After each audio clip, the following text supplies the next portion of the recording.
What do you want now, you knave? I'm back. That's just fantastic.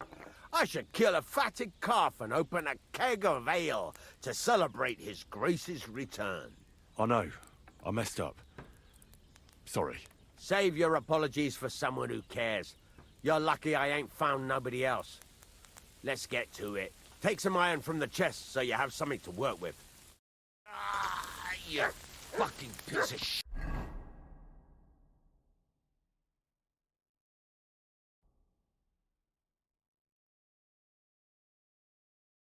On his house, right? Well, I'll be. And I thought that Henry was a decent fella. God be with you. Take care. May God be with you.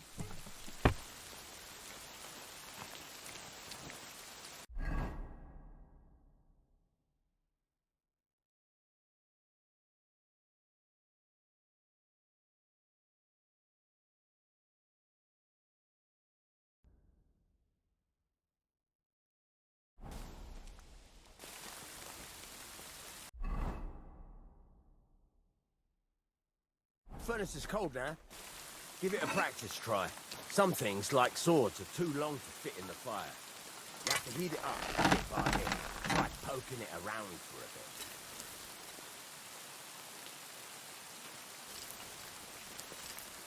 Now get the furnace nice and hot. There's a lever above you.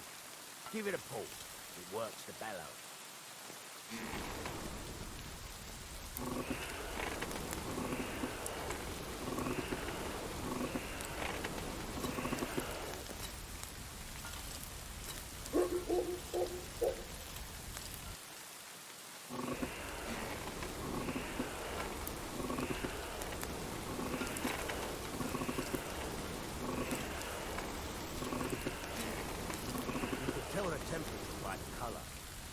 Be able to tell when it's in the fire. You have to take it out from time to time and take a look. Try it out. See? That's exactly the straw color we want. You've got talent, lad. Now heat up the whole thing.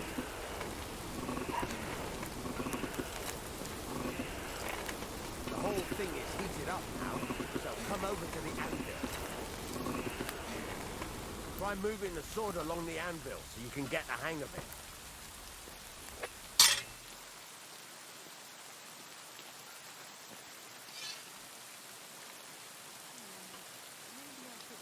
Now take the hammer and try hitting it a few times. See the sparks? That's the sign of a good strike. The more sparks, the better. Also, you can hammer with different degrees of power. A stronger hit will do more, but it'll tire you out faster. Try giving it a few blows, as hard as you can, so I can see how strong you are.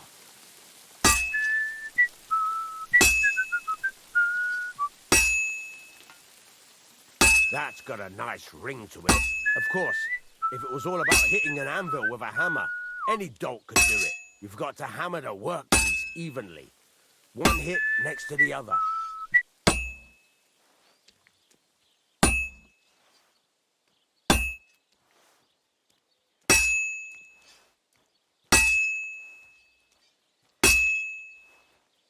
Very nice. You're doing just fine. But when I say evenly, I mean it. A sword has two sides, like a lot of other things, including myself. Turn it over and continue on the other side. I know. Sorry. He's getting old and losing his wits. He's half blind, as good as deaf, and when he takes fright, he nearly bites your hand off. He used to be such a sweet dog. I'll give him a bit longer before I take him to the doctors. I don't want to wait for him to fight someone. Now try forging it on both sides. The closer it is to being finished, the more it will take on the shape you want. It'll cool off soon anyway. He was such a cute puppy. We'll miss him when he's gone. We should get another puppy. Everyone needs something to cheer them up. Take care.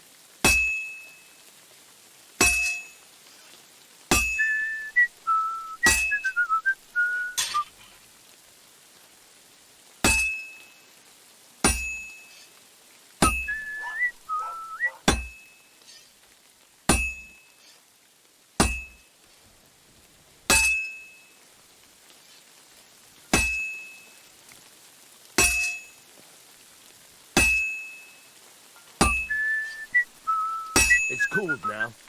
You can't do it all in one go. You've got to put it back in the furnace from time to time. Sometimes you've got to go there and back all day. But it's all part of the craft. Now, get back to the forge and heat it all up again, like before.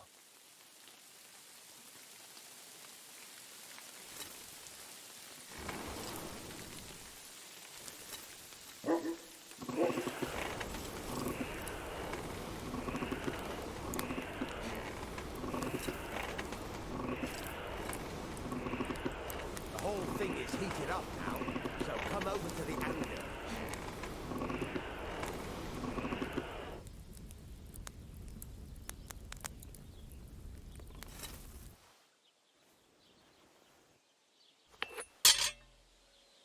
Hear that? Besides the sparks, you can tell a good strike by the sound it makes.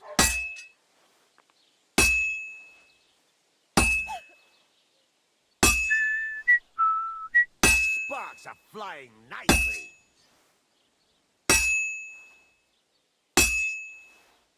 The sparks. See how it's taking on the right shape? That's how you can tell it's almost finished. Now, I've got a piece of advice for you. Hammer to a rhythm. When I hammer a piece to a beat, the work goes by easier. Sometimes I'll whistle to myself to keep the rhythm going. That's some nice whistling. There you go. You've got it finished. All that's left is to temper it, and the sword will be done. The rest is just tweaking.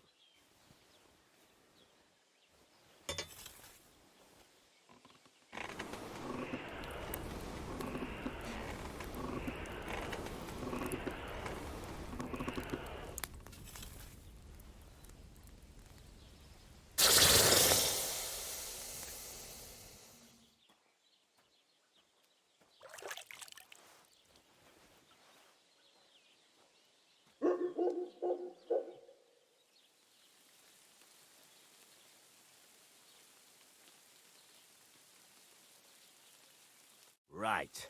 Let's have a look. Very nice work. Your father taught you the trade well. He'd certainly be happy to hear that. If you carry on hammering as well as you did today, you've definitely got a job here. Even so, keep in mind, it's all about making sure every strike does its job. That's why you can't let it get cold, or keep striking the same spot. If you work evenly, each strike falling right next to the last one, you can't go wrong. Got that? Or is there something else you want to ask about? What good does it do me to whistle while I work? It makes you work to a rhythm. You won't get tired so quickly, and the iron feels it. Thanks. That's all I need to know. You can sleep in the chamber by the woodshed. And there's a chest where you can keep your things. And of course, you can use the forge anytime you want. Any questions? What now? What do you think? You're not going to be idle. I'll find you some work to do right away. You're pretty good at swords, but what the locals really need is axes and horseshoes. Right. Here are some simple drawings that show what they're both supposed to look like. And some iron. You can get down to it right away. Just like that? You aren't going to help me? Sacre, lad. I chose you because you already know a thing or two. I'm not going to look over your shoulder all bloody day. You take care of these smaller jobs. Forge away as long as you're able, and then sell it all. Once you've made some coin and feel like being out in the open again, I'll give you some more interesting work.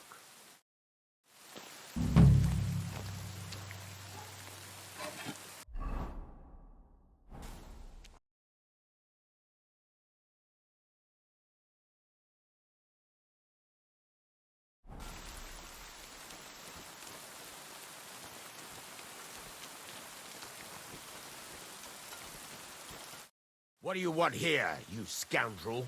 Why'd you barge in here? It's about those two idiot hands of mine, Venser and Franzi. They drove off with a cart full of goods towards Semine, and they never came back. Do you want me to find them? Just so.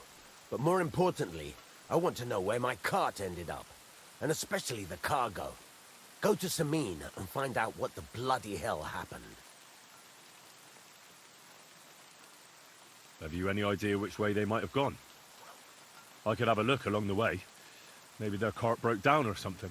There's only one road to Semine that can take a cart.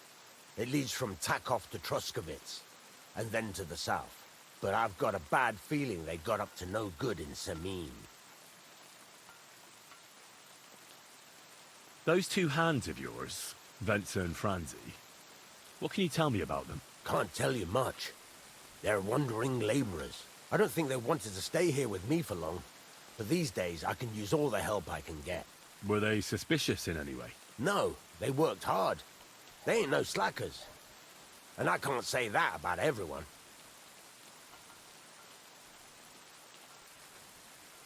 What was the cart carrying? Bugger and bollocks. All sorts of stuff. I'd say Lord Semine wants to rearm his garrison with new equipment. There were some hunting swords, bastard swords, crossbow bolts. I also fixed the trigger on young Semine's crossbow. And some kitchen stuff. Sacks of charcoal, all sorts of things. There's a good month's work in that cartload. All right. I'll get right on it then. Go ahead. And if you find that pair of fools drunk, kick their asses for me. Gladly. I'll kick some sobriety into them.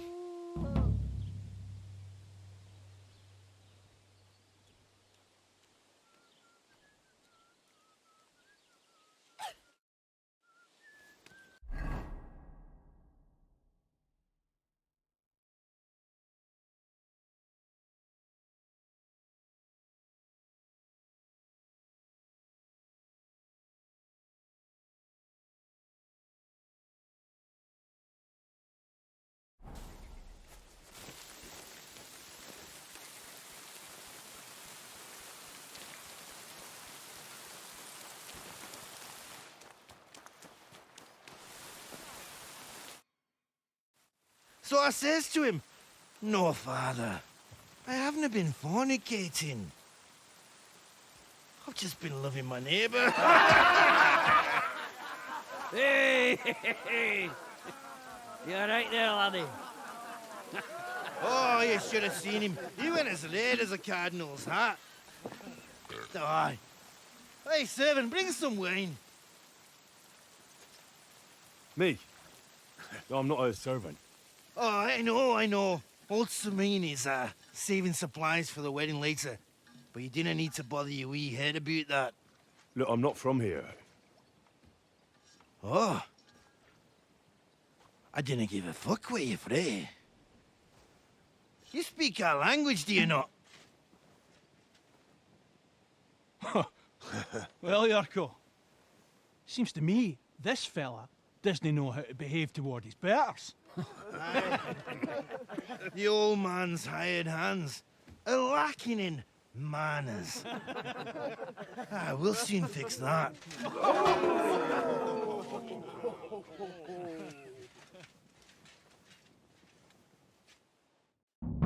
Now you're gonna die! Why did you do that? Come on then!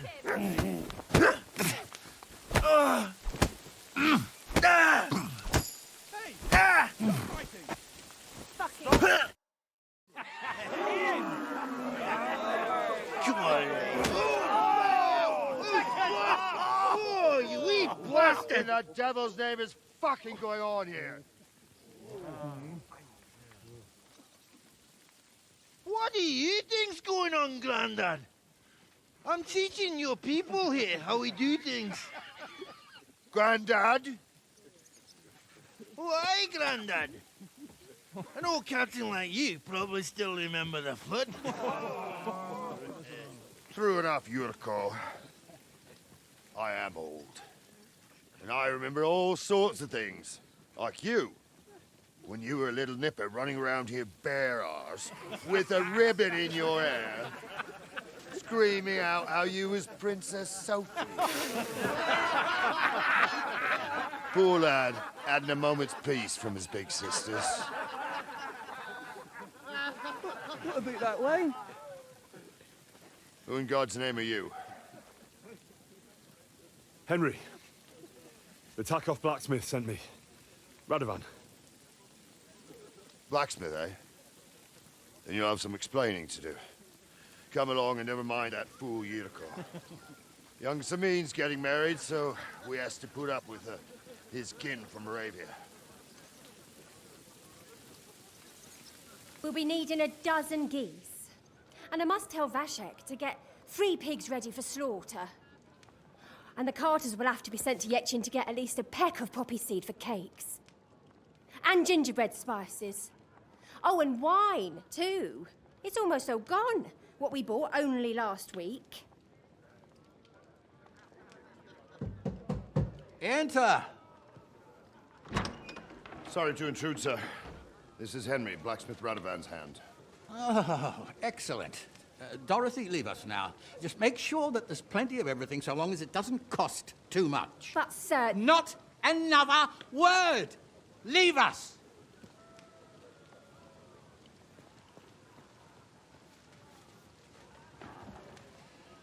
So Radovan sent you alone. Who's going to unload it all? It's a whole cartload. Yeah, Radovan sent me, sir, but not with the goods. The thing is, he's missing his cart, along with the carter in his hands. What? But they never came here. Are you telling me they got lost? Well, I couldn't tell you what happened to them, sir, but it's my job to find them. There are all sorts of vermin roaming the countryside. Oh, no sir. need to imagine the worst right off, Gnarly. Anyway, I need the load from that cart, so saddle up your old nag and we'll ride out, Captain. I could do with a breath of fresh air. I've had it up to the eyeballs with counting geese and pies. What about Henry here, sir? Well, what about him? We could use an extra pair of hands. You know how my shoulder's acting up. Yurko is shit-faced, and your son... The older has work to do. All right, take Henry with you if you want. Just so long as he doesn't slow us down. Thank you, sir.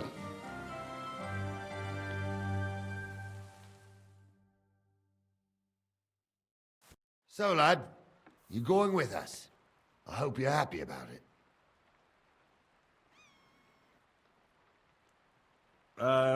It sounds quite dangerous. Wouldn't it be better if I stayed in the kitchen, here? Well, I think I smell cakes. Aye, stay here and stuff your face. I'd just like to know what you think will happen if we don't find Radovan's hands. I don't know.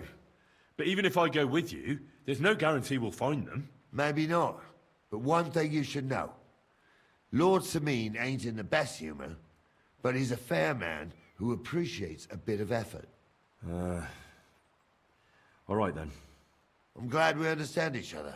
By the way, the fellas at the gate say you came here on foot. Yeah, I did. Christ above! And how are you going to ride with us? On the back of my saddle?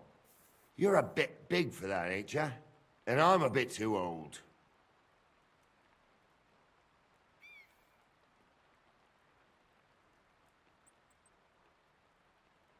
Actually, that's what I was expecting. How would I ride otherwise? You wouldn't. You'd walk. Unless you can get yourself a horse. Well, those don't come cheap. True.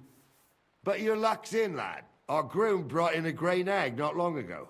Tell him you've got to ride out with us, and he'll give it to you for a decent price. All right. Thanks. Well, that should be that. Unless you've got any more questions. Actually, there is something I'd like to ask about.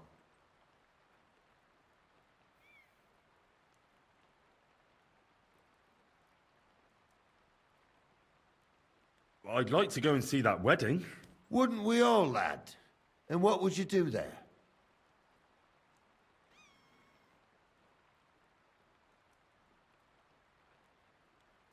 Well, I heard Lord von Burgov will be at the wedding, and I need to speak with him. Son, I don't know if you're serious or yanking my pizzle. Anyways, you're Radovan's hand, ain't ya? He'll be coming to the wedding. He's making a wedding gift for the groom. Stick with him, and maybe he'll take you with him.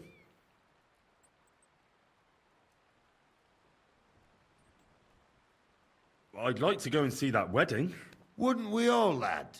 And what would you do there? Well, I heard Lord von Berghoff will be at the wedding, and I need to... Son, anyways, stick with...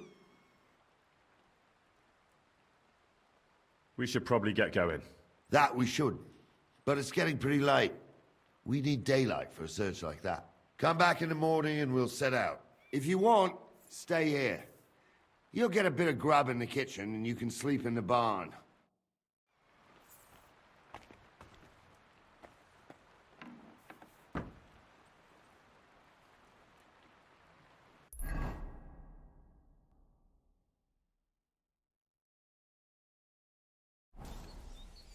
Doesn't it bother you, walking around here like some kind of animal?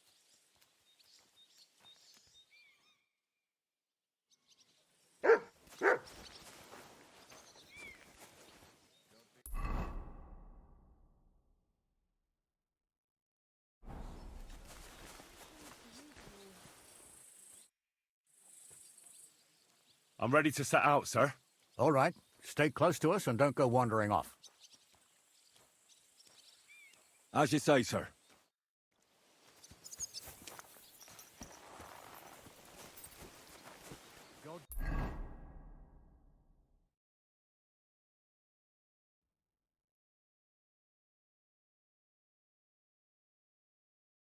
They had to pass through Troskowitz.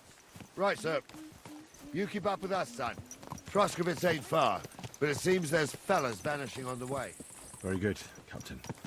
What do you think about it, Captain? I know you told me not to jump to any conclusions, sir, but I can't help myself. Someone's running rampant around here, sir. I know who's running rampant. Yurko in the cellar. We're out of wine again. I knew this wedding wouldn't be cheap, but I'm bleeding like a stuck pig. And the bailiff, the bride's father, you'd get more blood out of a stone than coin out of him. And then he behaves like I shit golden eggs just because I'm a noble. Even though he's got more coin than me. Such are the times, sir. But that Yurko, he's going too far. You know how those Moravians are. It's in his blood. Aye, I noticed. But they're getting too much to handle. Him and his cronies. They started on young Henry, soon as he set foot on the courtyard. What? Is that true, Henry?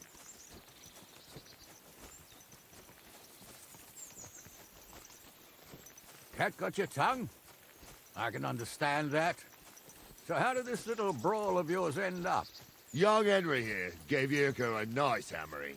Oh, that's no surprise. The fella can hardly stand upright most of the time. You'd have to get up early to catch them sober. But they wasn't that drunk as to give Henry an easy fight. Look here, lad. If you're such a champion, I'm sure you'd accept the challenge of an old man like myself.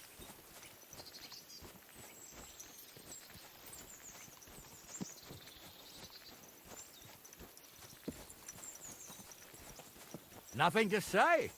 I'll take that for a yes, then. There's an abandoned pen along the path a bit. We'll stop off there and see what you're made of. All right, sir. If you'll excuse me, I'll explain some things to the youngster here first. Wouldn't want no accidents happening.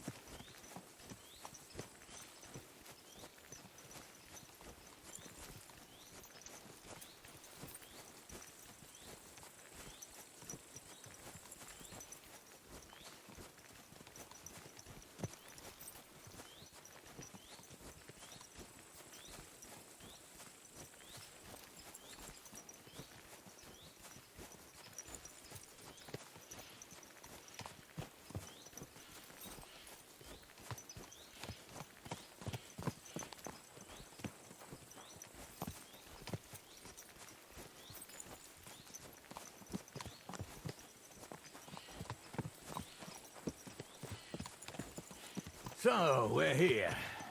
Gnarly, tell the youngster here what's what. You have a kind master. I'm sorry.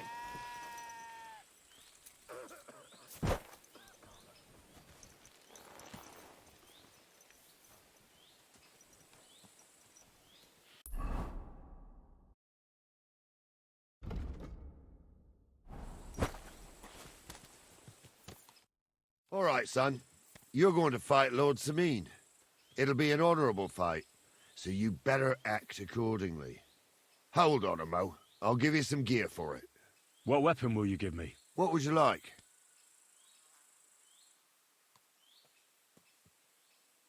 Sword? Don't get ahead of yourself, laddie. A sword belongs in noble hands.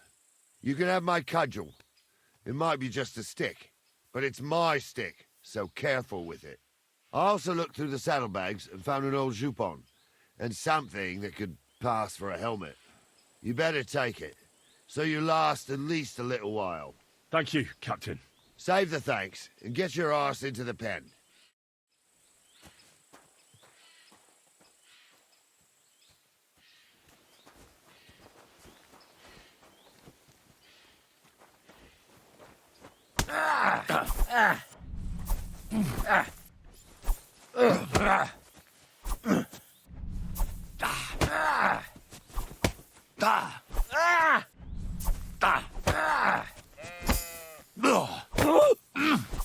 Jesus, I'm hit.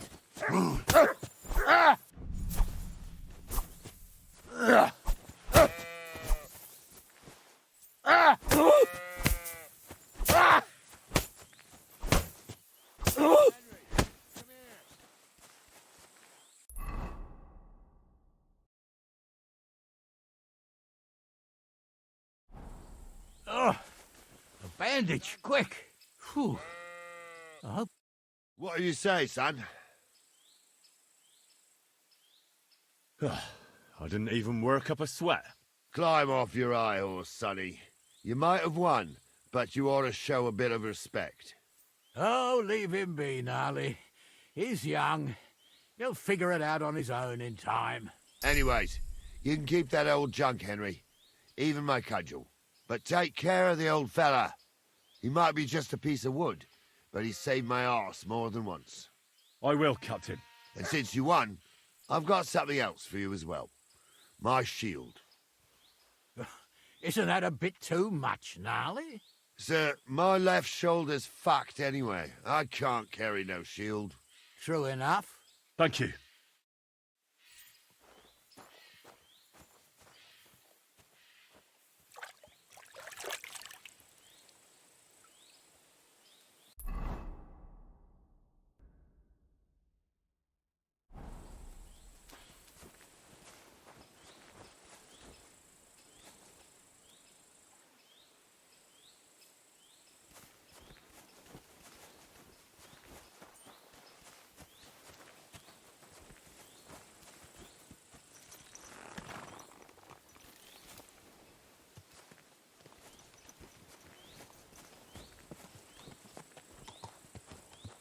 I needed that. It's good to stretch the limbs every now and again. And you're pretty handy, youngster. You should come to the courtyard, and Gnarly here will give you a good education in the art of the sword. I call it the art of not getting skewered as soon as you step foot outside the village. But do come, Henry. We've got a nice arena in Semine. It ain't no abandoned pig pen. You can't always choose your battleground, Gnarly. Whether it's a pig pen or an arena in Karlstein. It's the performance that counts. And while we're on the subject, where are you from, lad? It's clear you're not from Troskowitz.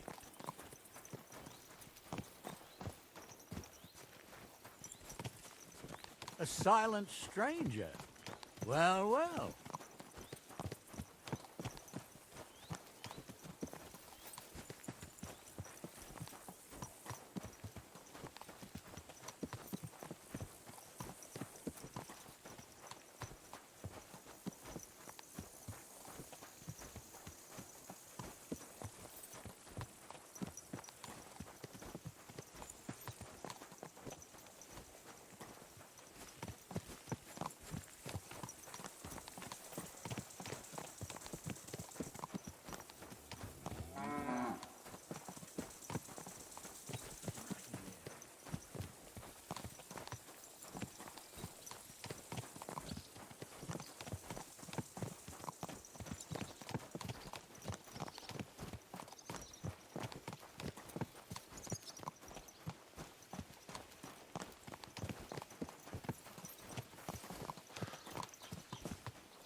Hey, did you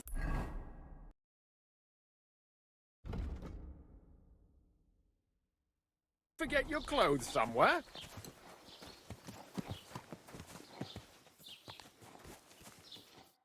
So, we're in Troskowitz. What now, sir? Should I go to the bailiff and ask if he might have seen someone? Well, that makes sense. But the young fella here should do it. If the bailiff sees you, he'll guess I'm in the village and come and bother me. And I'm really not in the mood today for any bombardment of complaints. I understand, sir. All right, Henry. Run along to the rat house and inquire about that wagon. And Henry, not a word about me. Are we clear? As you wish, sir.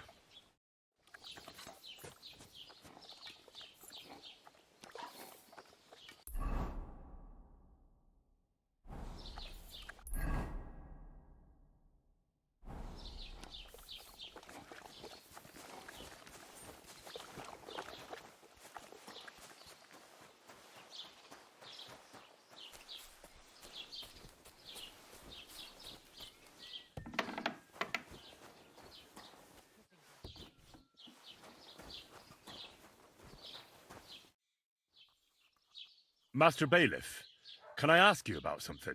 Ask away, by all means. Wait now, aren't you that lad who's helping Radovan in the forge? Yeah, that's me. I heard his hired hands went missing. Yeah, that's exactly why I'm here. Ah, I was thinking they were driving awful fast with that cart. You saw them? I did, a few days back. They raced through the village in the early evening so fast, they were dropping sacks of charcoal. Where were they headed? Towards the east. To Apollonia on the road to Yichin. And you're looking for them? I am indeed. I'm glad to hear it. I heard there were goods for Semine on that cart, and I can do without that kind of trouble now, on account of the wedding, you know?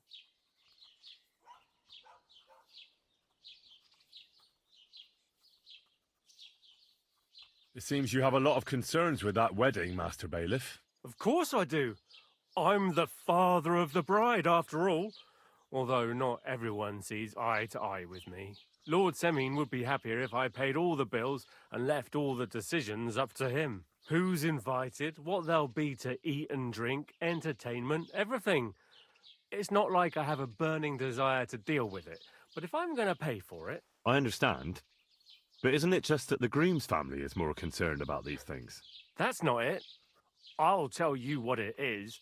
It's because Lord Semine is a noble and I'm just a commoner. Only I've got coin. While he's trying to keep the wolf from the door in that piddling estate of his. You ought to calm down, Master Bailiff. That kind of talk can stir things up. You're right, of course. It just makes me mad, though. I understand. Do you know anything about Radovan's hired hands? Only what I've told you. But to tell you the truth, I wouldn't mind if they never turned up again. Why's that? Well, they might look like butter wouldn't melt in their mouths, and Radovan praises them, but I know people. That pair have mischief in their eyes. I can tell.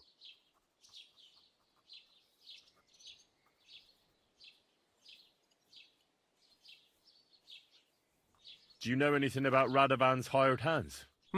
Only what I've told you. But to tell you the truth, I wouldn't mind if they never turned up again. Why's that?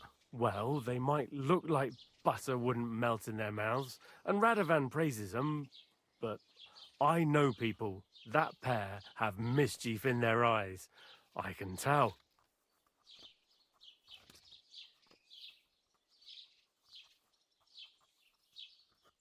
That'll be all. Thanks.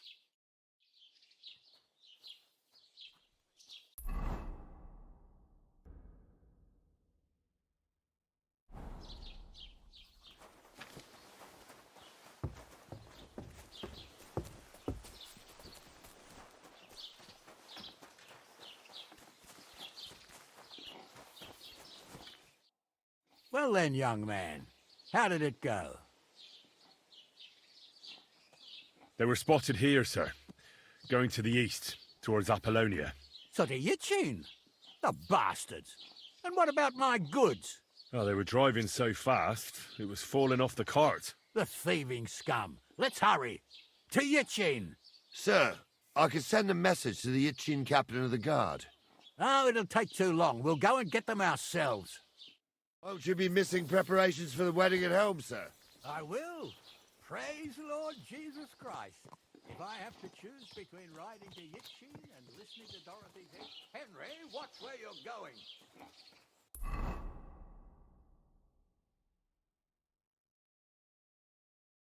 Good day, dear. Stop wandering off. We won't wait for you forever.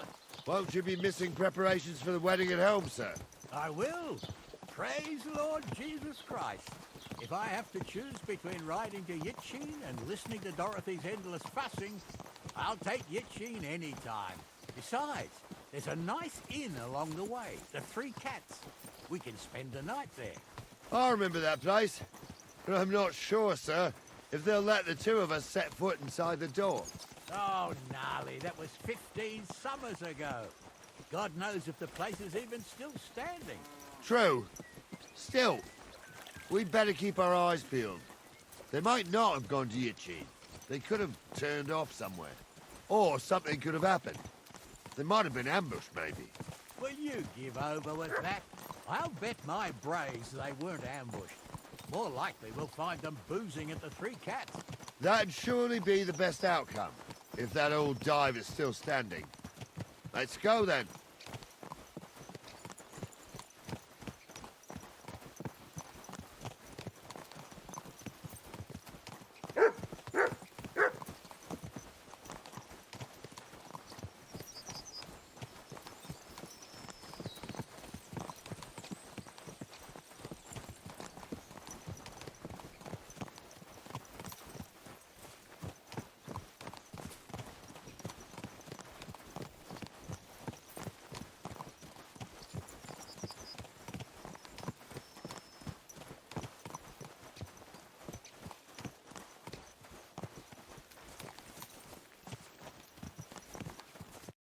So, St. Anthony, which way now?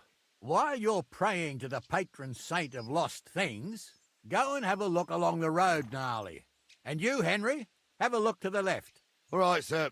But don't forget, my eyesight ain't what it used to be. Well, that's what we have the youngster for, isn't it? Off you go.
A sack of charcoal? That could have fallen off the cart.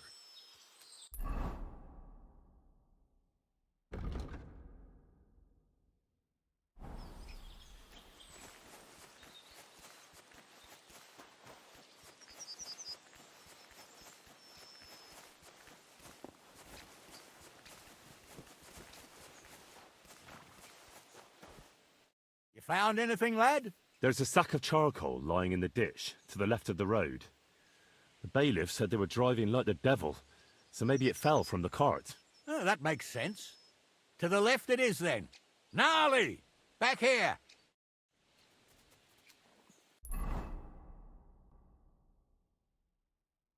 I can feel it in my bones, sir. You'll have the car back in no time. I just hope we find the horses, too. Yarmilka here ain't the youngest, and I wouldn't want to drag it back home myself. A nobleman in harness. We ain't ever had such a spectacle in these parts. You might get to see it soon enough. The lords in this country have all gone to the dogs. Every lowborn with a bit of coin builds a house in Kuttenberg while we live in squalor. Why do you reckon that is, lad? That's a tough question, sir. But nothing happens on God's green earth without his will. If that's the way God wants it, there's nothing you can do. None of this would be happening if we had a king. And I mean a real one. Not Wenceslas or Sigismund. Oh, anywhere that's not ruled by a strong hand, all sorts of things go wrong. Especially when you've got Moravian relatives eating you out of house and home.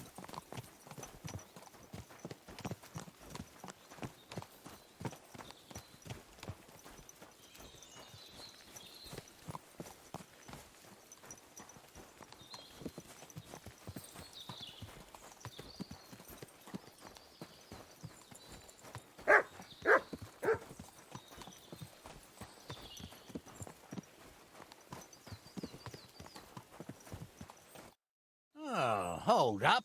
This is strange. I don't see any cart tracks. What do you reckon, Gnarly? I'm blind as a mole, sir. But it's all peculiar, right enough. Where the hell could that cart have vanished to? Well, that's just it. They had nowhere to turn off. I'll look up the road a bit. And you, Henry, have a look back along the road. Maybe it fell in a ditch somewhere. Who knows? Very well, sir.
Blacksmith's cart. And someone went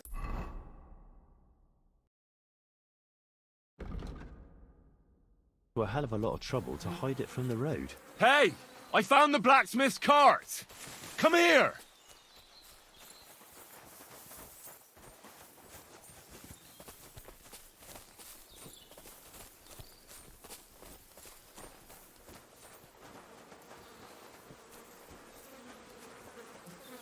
Well, now, here we have it.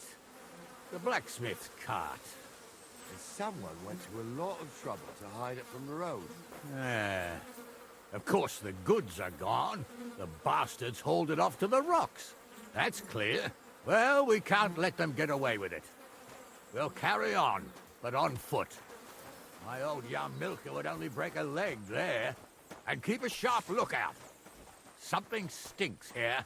I told you, they got ambushed by them bastards that's on the rampage around here, sir. Oh, be quiet. We still can't be sure of anything.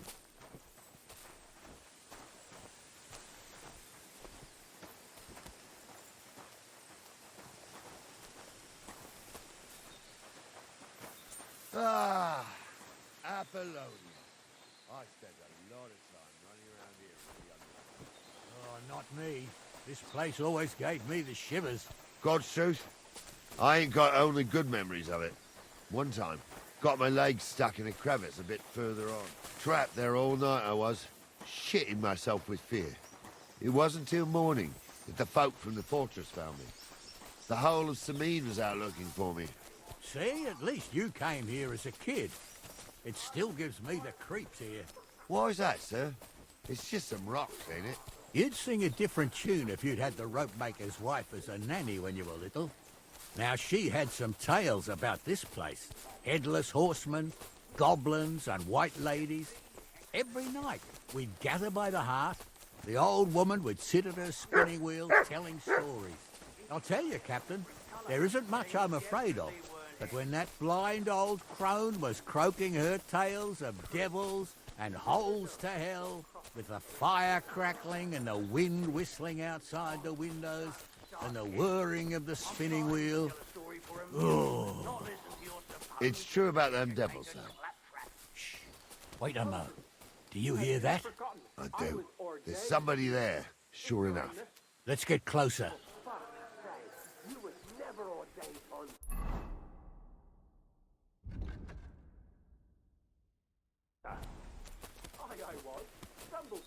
In the forest chapel by Gerda. Like fuck he ordains you. Just 'cause old Stumble poured some pond water on your head in the woods don't mean it. What do we do now? I heard more than two voices. I used to clamber around here as a young lad. The girls from Zlatka used to come make a fire here and jump over it. And so's their underwear wouldn't catch fire. Sometimes they'd take it off. That's nice, Gnarly. But I don't think it's scantily clad maidens we'll be running into here. So what's that got to do with anything? Well, there's a nice view into the gorge from up there.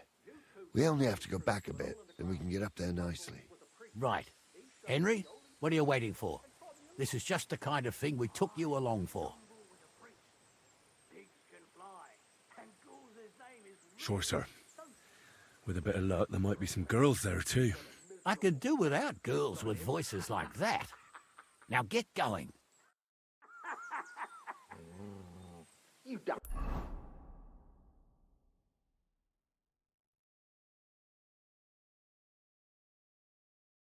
On him.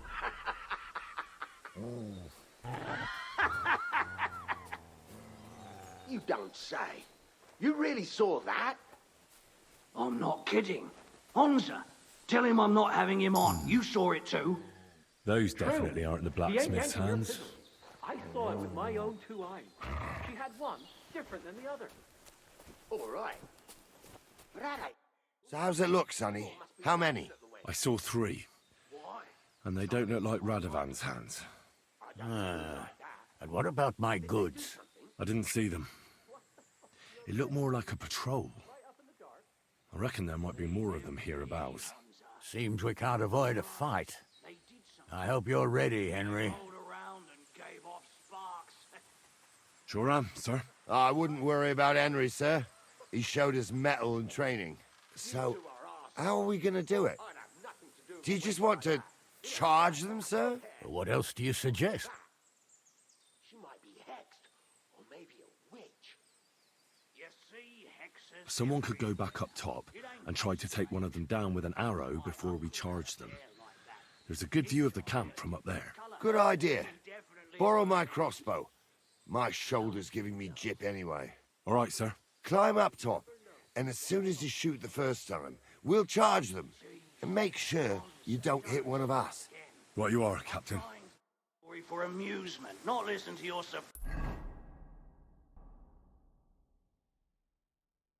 Have you forgotten?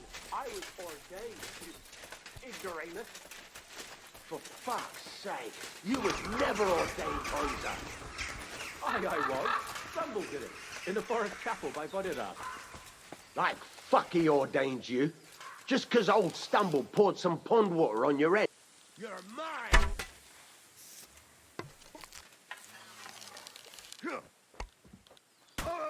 We'll kick your ass!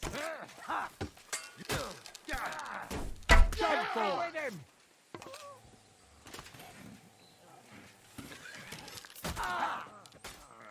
Now you're finished. He's done for. Come on, then.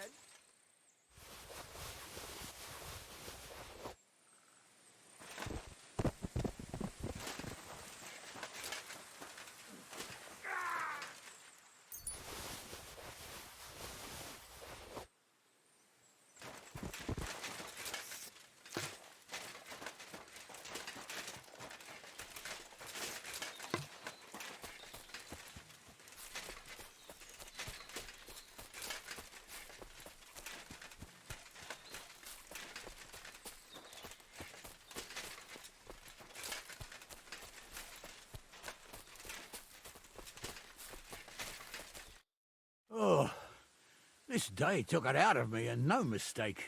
And it ain't over yet, sir. Your goods ain't here, and none of them bastards look like the blacksmith's hands. Am I right, Henry? Hard to say. I've never actually seen them, but I don't think it was them. Me neither. But right past that peak is another good camping spot. You think this was a patrol? It makes sense. But I don't want to go assuming the worst. We might have just run into them bandits by chance.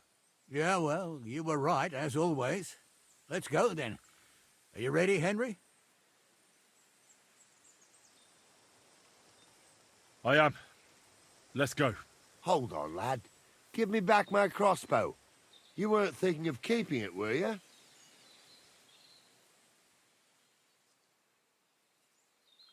Of course. You did a good job. I should bloody think so. I thought we had everything clear, then, sir. You tried to fuck with me, so until we ride out, you're gonna stick right there and keep your mouth shut. We did everything you asked. We got the blacksmith cart and the goods. Horse shit. You tried to fuck me. That bastard cousin of yours owned up to it. It was his idea. I wanted nothing to do with it. Make no difference to me, Venser. You vouched for the crooked fucker. So now, it's on you. Actually, you could consider yourself lucky. If you hadn't saved my ass that time in Colleen, I'd have goat ear skin you alive.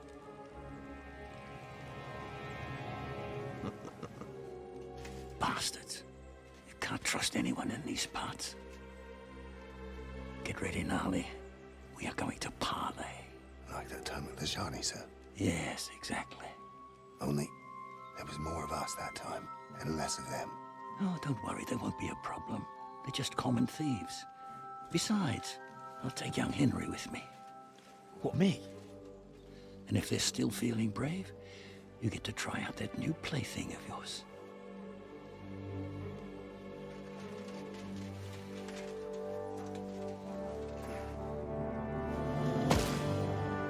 Ahem, gentlemen. I'm obliged to you for looking after my goods, but I'll take them back now. Just hand them over, and I'll let you go. Oh, you must be from Semine, sir. Well, of course you can have everything back. As long as you ask nicely, eh? Well, how about we do things differently? You lay down your weapons, and we can all have a nice little chat. I mean, I don't intend to go murdering local lords. I just want your coin. That's very noble of you, sir.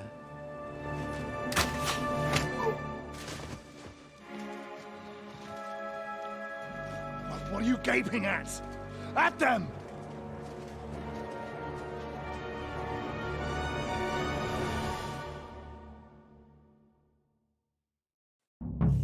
I'll kill you.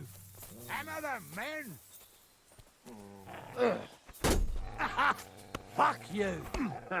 We'll finish this quickly. Gnarly with him. Take that fucker out, damn it! Got him. We're gonna gut you. Had enough, have you? Useless. Got them! Come on, then.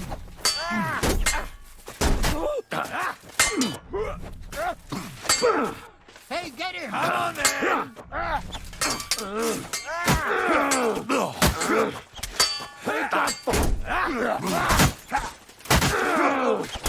Take that!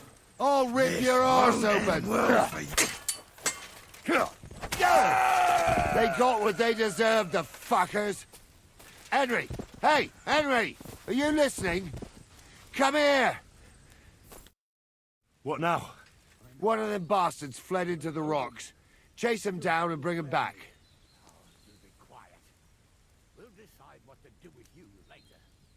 What about your family? Did you see which way he went? No, I had other things on my hands. Besides, you're the one who's supposed to keep watch. So, tell me why I shouldn't hang you from the nearest tree, huh? But they'd taken him captive. What use would he be to us? Are you deaf? Didn't you hear what they said?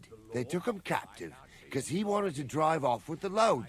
They fucked over Radovan, fucked over his lordship, and wanted to fuck over that bandit too. They were in cahoots. Only the thief wanted to rob the thieves. Uh-huh. And they deserve the same punishment, if not more. And what punishment can he expect?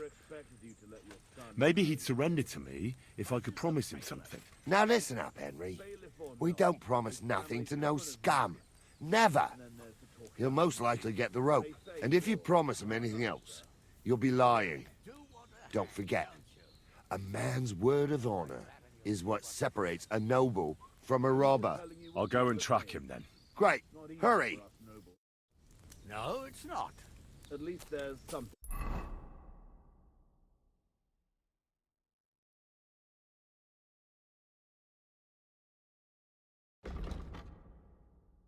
We agree on? Like I said, we'll see what will happen to you.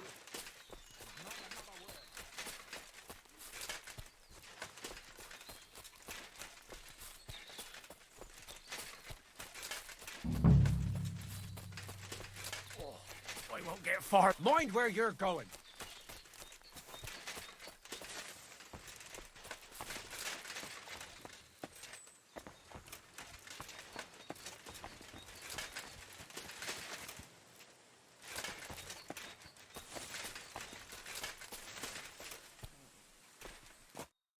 I've got you now, Venser.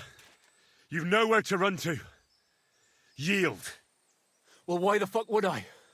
It's just you against me. Besides, if I do yield, it's the rope for me anyway.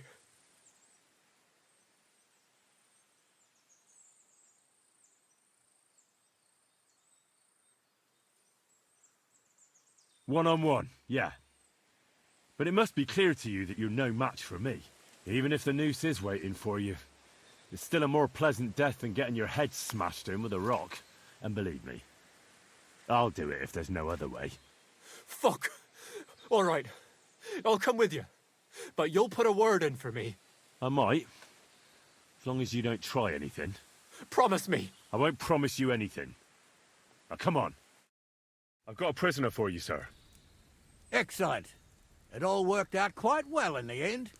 Gnarly will take care of this scum. What about Gules? He caught a few good hits, but he's alive. We'll take him with us. I need to have a strong word with him.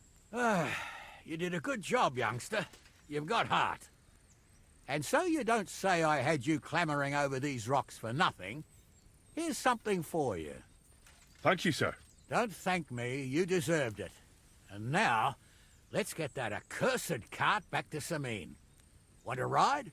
We'll go via Troskowitz. We can drop you off there, and you won't have far to Tarkov. You ought to report back to Radovan as soon as possible. about what happened with his hands.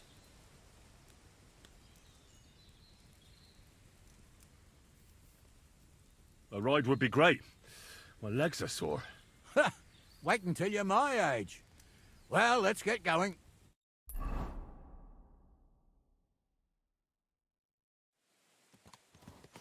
I didn't do nothing wrong, I swear.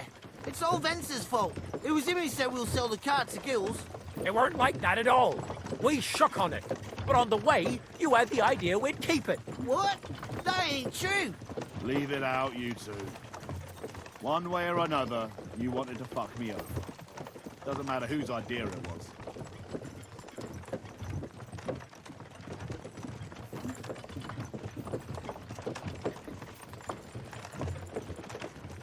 We didn't want to steal it. Well, Vence did. I didn't know what was going to happen. I didn't want nothing. I got mixed up in this by mistake. Stop arguing, or I'll unhitch the cart and let the horses drag you the rest of the way. Huh. Where are you taking us? To Semine, where his lordship will hear you out and decide what to do with you. I hope you realise you can't just execute me. It depends. By rights, I should send a plea to some court to decide if we can behead you. But in these shitty times, nobody will give a toss. Parchment's dear, and ink ain't free either. So as far as I'm concerned, I'd happily risk it and knock your head off without permission. I see how the law is respected here. Ha! Are you yanking my pizzle? You're a fine one to talk about law. And what will happen to us?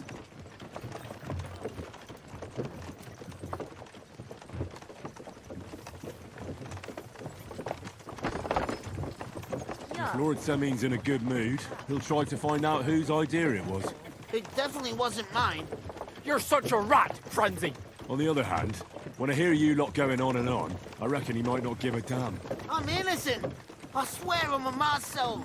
Is that supposed to soften my heart? Pah! Every man she could, I dragged to the gallows.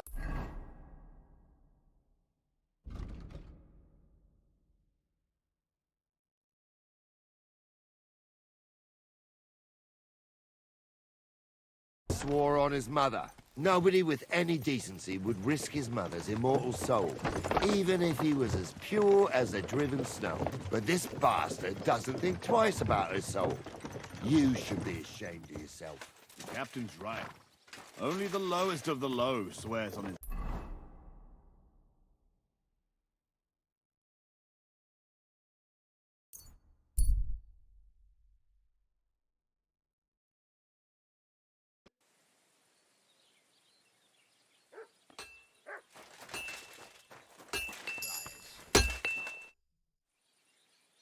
So, job done.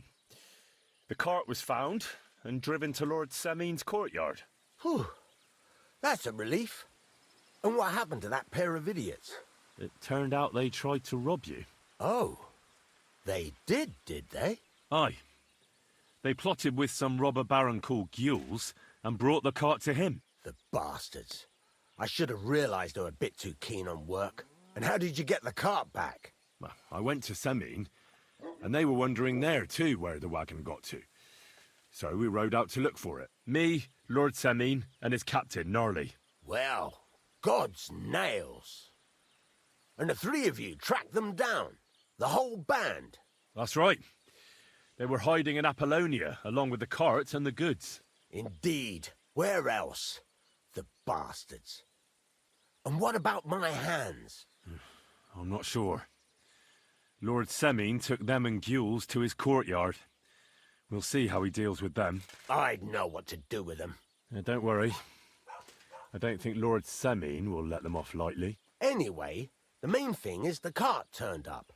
I'd be in a right mess if it didn't. No doubt. And you've earned a reward for your trouble. I've got just the thing for you. Some mercenary once had his cuirass repaired here, but never came back for it. Who knows what happened to him? So now it's yours. It's been through a bit, but it'll still serve for a while. Thanks. It'll come in handy. And have you got another job for me? Young Lord Semine's wedding is coming up, and it's got my head spinning. Look, You must have seen Agnes, the bailiff's daughter, when you were in Troskowitz. What do you think of her?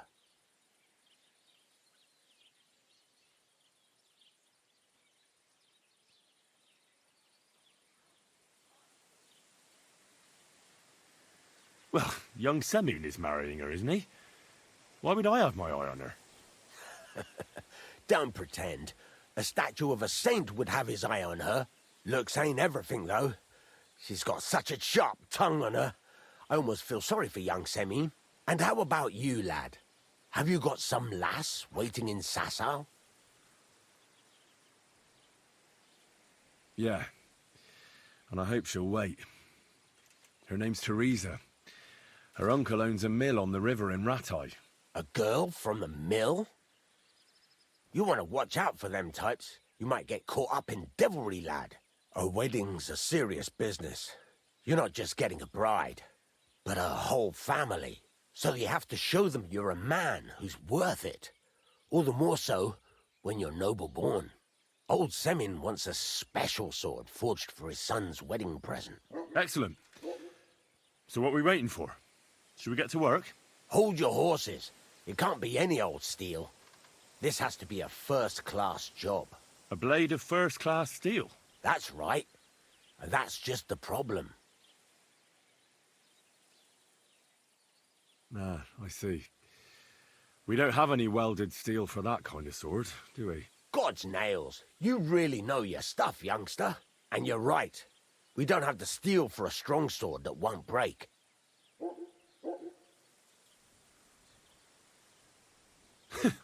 I'd like to know where you're going to get your hands on some welded steel. Relax, lad. I've got it all figured out, as it happens. There's this old hermit called Ambrose, living in Apollonia. And he can pray for us? God's nails, let me finish talking. The word is, he was fighting heathens years ago in faraway Andalusia, and folks say they saw this interesting broken sword in his hut. From the description, it seems our peculiar hermit has a real Toledo blade. Welded Spanish steel? There's nothing better for a sword. See now? You do understand. But there's a catch. Naturally. They say that Ambrose the Hermit has changed a lot recently. People from far and wide used to go to him for remedies and blessings. But now he won't see no one. I even heard he made a pact with the devil. And there have been other strange goings-on.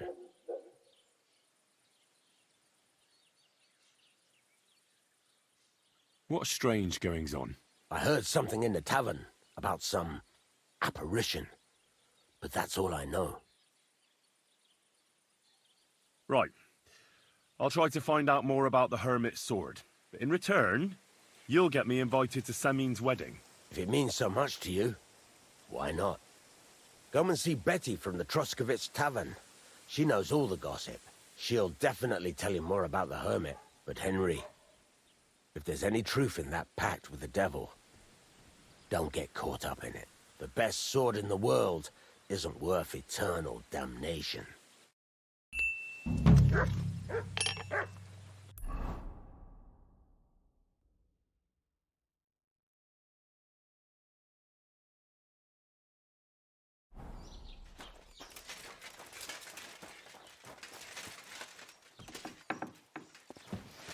Are you blind?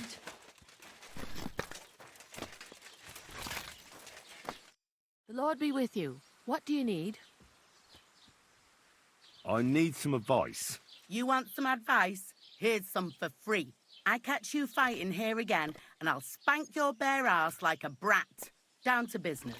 I don't have all day for you, so what do you want? I promised Radovan the blacksmith I'd go and see Ambrose the Hermit in Apollonia.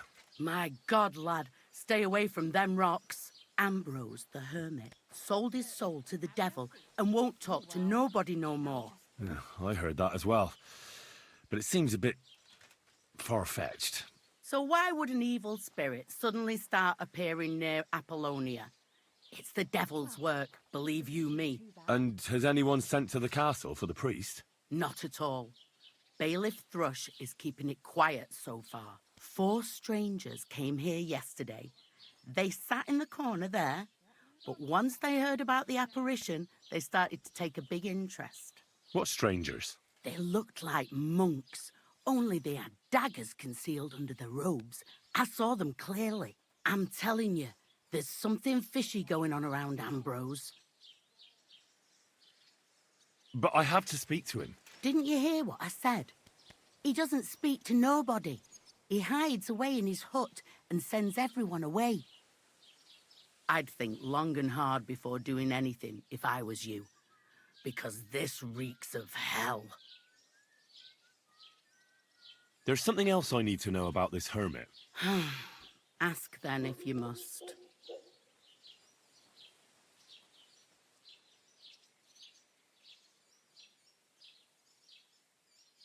What do you know about this apparition? Stanislav, the herds boy. He comes running into the village that night, all terrified, saying he'd seen a rider from hell in Apollonia. And the very next night, it appeared in the rocks below the road to Tahov. There's this conciliatory stone cross there. And the next day, it was at a funny angle. There's some devilry in it for sure.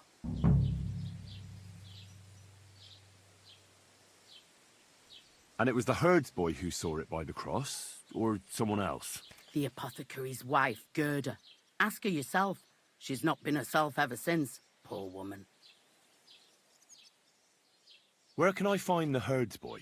Stanislav has a sheep pen in the meadow beyond the Troskowitz graveyard, right above the big crossroads outside Apollonia. How do I get to the hermit? You're asking for trouble, lad. But all right, if you insist, you go through Apollonia along the path below the rocks till you reach the point where it crosses the stream. And from there, you take the path uphill to the left, leading into the rocks. Who's this hermit fella, anyway? No one knows. He settled in the rocks a few years back. Folk used to go to him for various healing ointments or advice. And what has he got to do with this apparition? Well, he was at death's door recently, bedridden, and then suddenly he's got his health back. Just like that. And he's like a different man since then. He sends everyone who goes to see him packing. Mark my words. He sold his soul to the devil to get better. And the devil sometimes comes here on the prowl for unwary souls. Where did these peculiar monks come from? Hard to say, but they rode in on well-fed horses. Monks on horseback? That's definitely odd.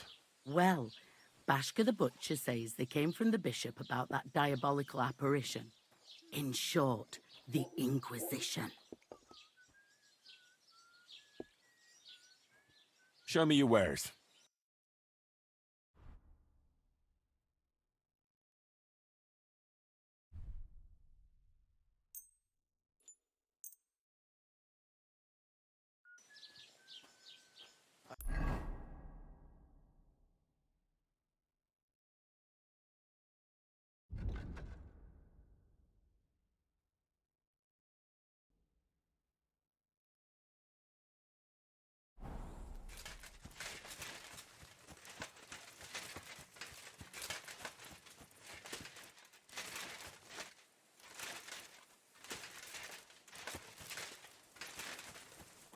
Good day to you.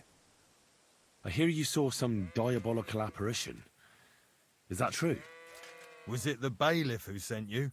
Or old Croper? No. I want to go to Apollonia to see Ambrose, the hermit. I've heard talk he's somehow linked to that apparition. So I need to know what you saw that night. Why do you want to know? Forget that shit, pal. It reeks of fire and brimstone.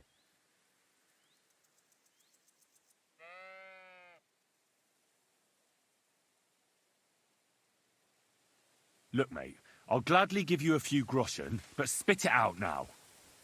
Here you are. What did you want to know?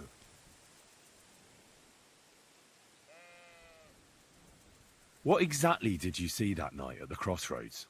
A diabolical apparition. A black rider on a black horse flew into Apollonia. His eyes glowed, and his horse was black as charcoal. He turned this way and that a couple of times at the crossroads, and then darted off into the rocks. To the Hermit's place, I'm sure. He turned this way and that. That's strange. Would the devil not know the way? I'm telling the truth. Gerda from the apothecary saw him too. But the hermit helps people, though, doesn't he? Aye, he did. Only now they're saying he was at death's door and sold his soul to the devil. And that was the horseman.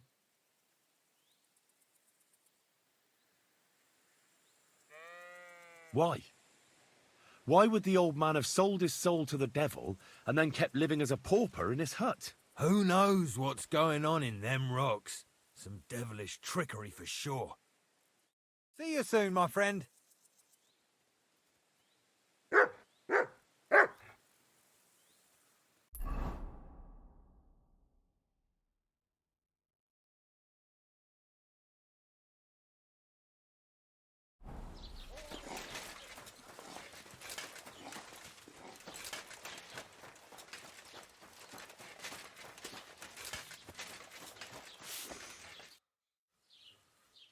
I'd like to ask you about something. No, I don't want to talk about it anymore. Go away, please.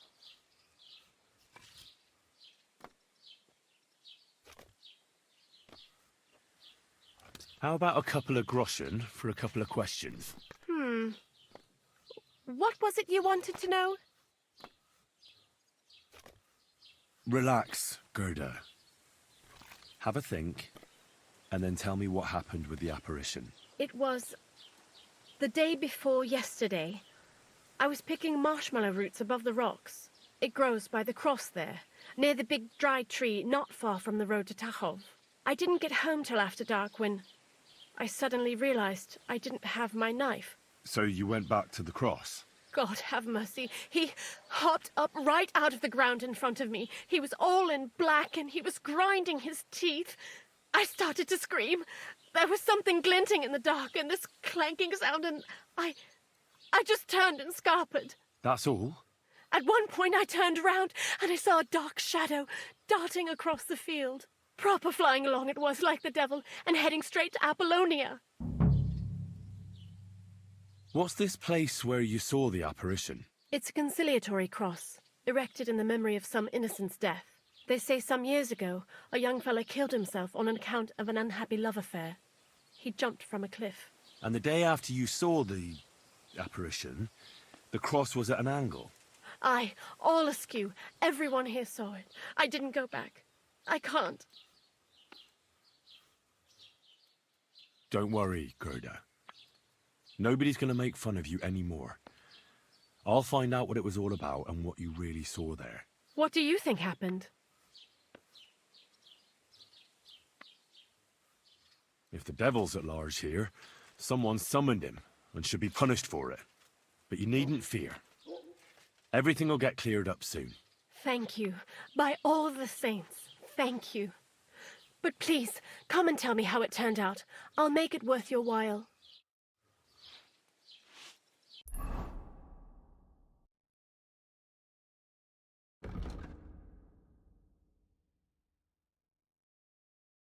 Cruelty and wickedness. You may say that God created Adam and all men in his image, so they can't be all that bad.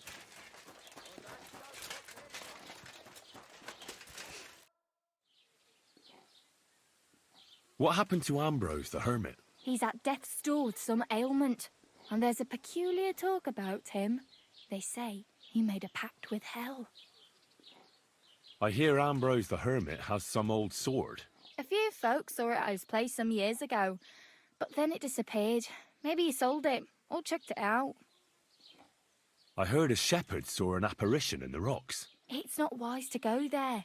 There's a diabolical horseman haunting the place. What do you know about the apparition at the cross? It's all God's holy truth. Gerda from the apothecaries saw the devil there. Well...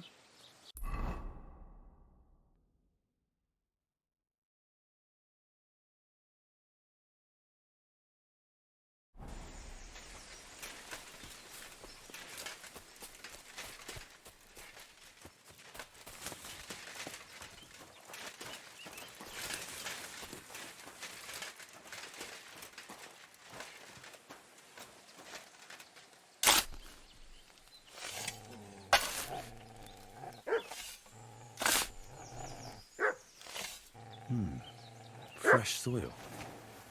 Someone was digging here recently. It doesn't look like an apparition, Gerda.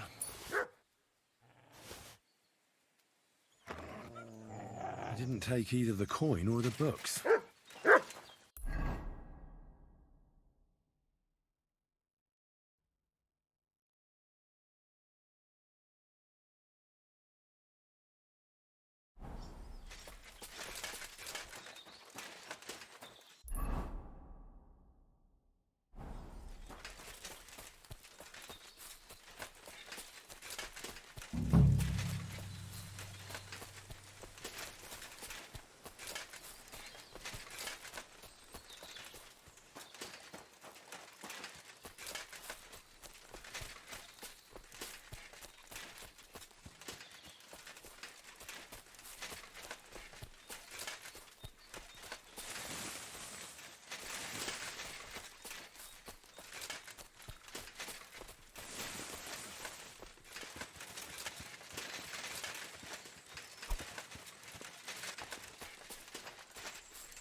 Huh. A horse? What's it doing here in the woods? I should take a closer look.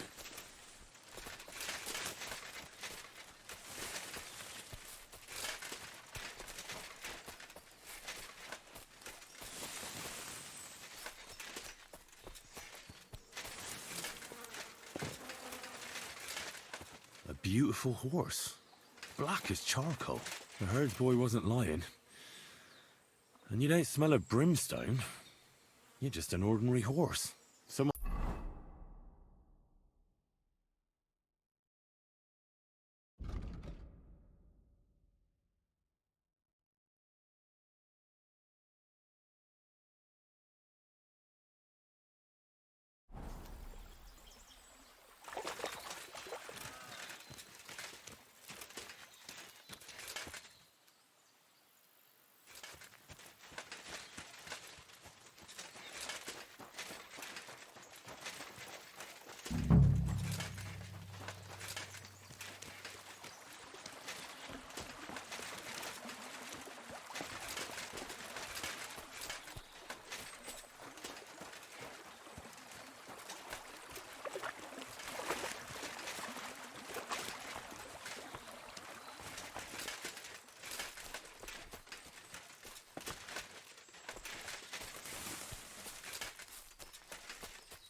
God be with you, Hermit.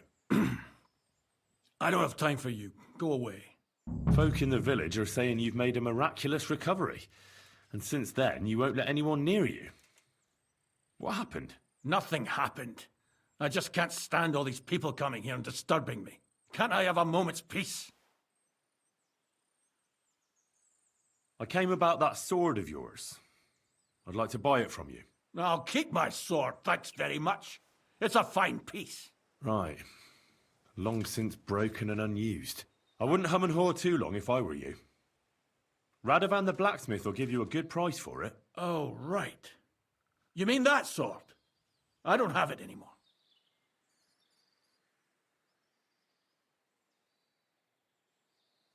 Judging by what I've heard about you, You're a bit fishy, Hermit. What do you mean? Well, there's a lot of talk about you in the village. They say you've made a pact with the devil, and are summoning demons from hell. Old wives' tales. What do I care about such nonsense? Well, but supposing it isn't nonsense? Of course it is. The apparition was seen by the conciliatory cross at night. Old wives' tales. I went to take a look, and it really is askew. But it wasn't magic that Hellspawn was wielding. It was a shovel. There was a hiding place beneath the cross.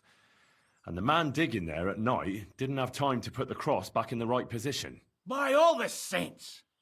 So someone was digging there. What has that to do with me? The man who took things from the hiding place can't have been some chance thief, because he left a purse full of coin there. So keep the groschen, lad, and stop pestering me. It's nothing to do with me. I found some pretty interesting documents of the Order. I don't know what you're talking about. I reckon you do, Ambrose. According to one of the documents, you were appointed Seneschal of the Knights of the Cross with the Red Star. Or are you going to tell me it was some other Ambrose? I'm not going to tell you anything. I don't know anything about any documents.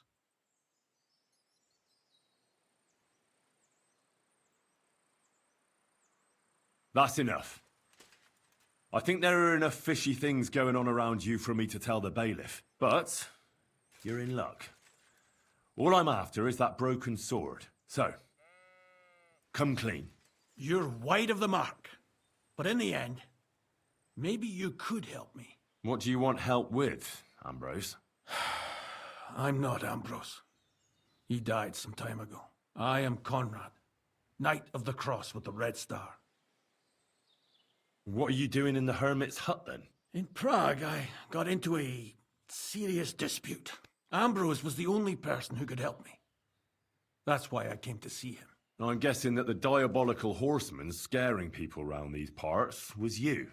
That was not my intention, believe me. Ambrose is dead, you say? How did it happen? He was an old man.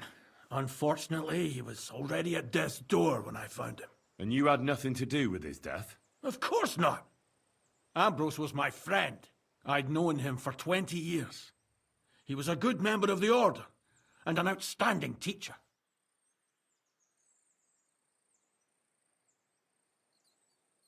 Ambrose was a member of your order? More than a member. He was the Seneschal, second in rank only to the Grand Master. He served the Order for many years before getting into a dispute with the Prague chapter and the Inquisition. Then he had to disappear. I was the only one to know where to look for him. But I came too late. All he managed to tell me was his last wish. You scared the life out of Gerda from Troskowitz that night. What were you doing there? Ambrose had a hiding place beneath the cross where he kept things from his past. I found some documents there from the Knights of the Cross.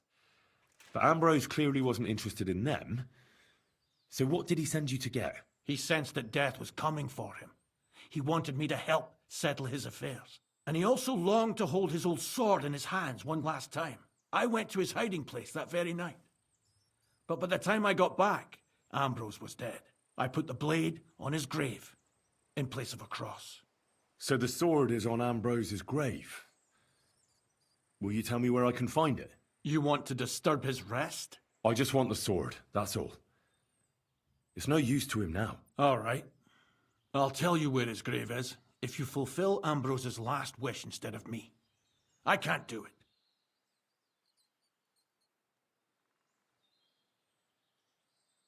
All right. What am I supposed to do? Listen carefully, then. There's an old widow called Margaret living in the village. Take this cross to her, and say to her exactly these words. Margaret, Ambrose forgives you, but his brother must get what is rightfully his. Margaret, Ambrose forgives you, but his brother must get what is rightfully his. That's right. I hope she'll know what this is about. Don't worry, she will. Give her the cross, and I'll tell you where you can find the sword. Benedictio Domini sit tecum.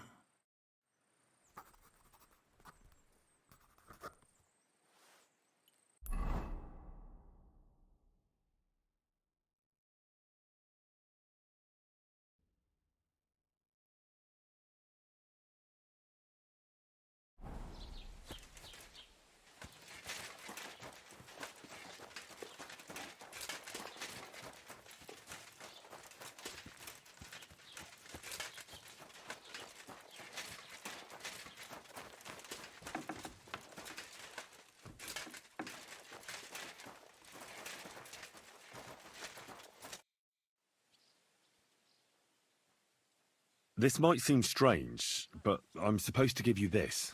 A cross? Mother of God. What's the meaning of this? Margaret, Ambrose forgives you, but his brother must get what he deserves. Ambrose? The hermit? It was his wish that I give you the cross and the message. He said you'd know what it's about. Oh my God!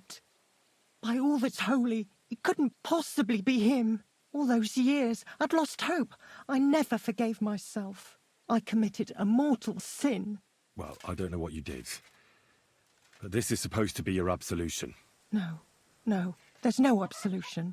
Not yet. You said it yourself. Not until Ambrose's brother gets what he deserves. The bones. They still lie there outside the wall. Help me. His soul must find peace. All right. I'll help you. But you'll have to tell me more.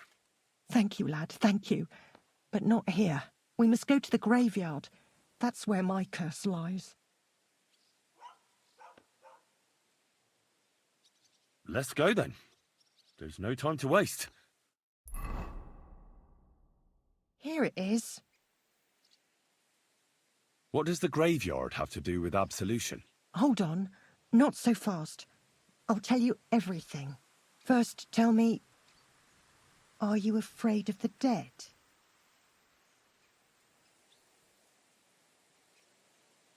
It's the living I'm more afraid of than the dead. One should fear the dead. But in the end, it's probably a good thing that you have no fear.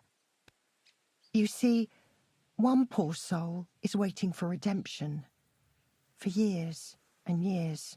Ah, I get it now. Ambrose's brother has to get what he deserves. This is about the soul of Ambrose's brother. His name was Jan. He lies outside the graveyard wall, buried without rites. He's been there for 30 years. Why doesn't he have a proper grave? Because suicides can't enter the kingdom of heaven. They have to be buried outside the walls, like the unclean. The worst thing about it is that Jan didn't kill himself. He didn't deserve such a dishonourable burial, and it's my fault. I said nothing. What happened to him? The memories are painful. We were childhood friends, and Jan loved me. Only I chose his friend Vostatek over him. He couldn't get over the rejection, so he lay in wait for Vostatek one evening. And Vostatek killed him? It was an accident. They quarrelled. Jan drew his sword first, and Vostatek had to defend himself. Apparently, they got close to the cliff edge while they were fighting, and Jan fell. When they found his body at the bottom of the cliff, people thought he'd killed himself. The only one who didn't believe it was Jan's brother.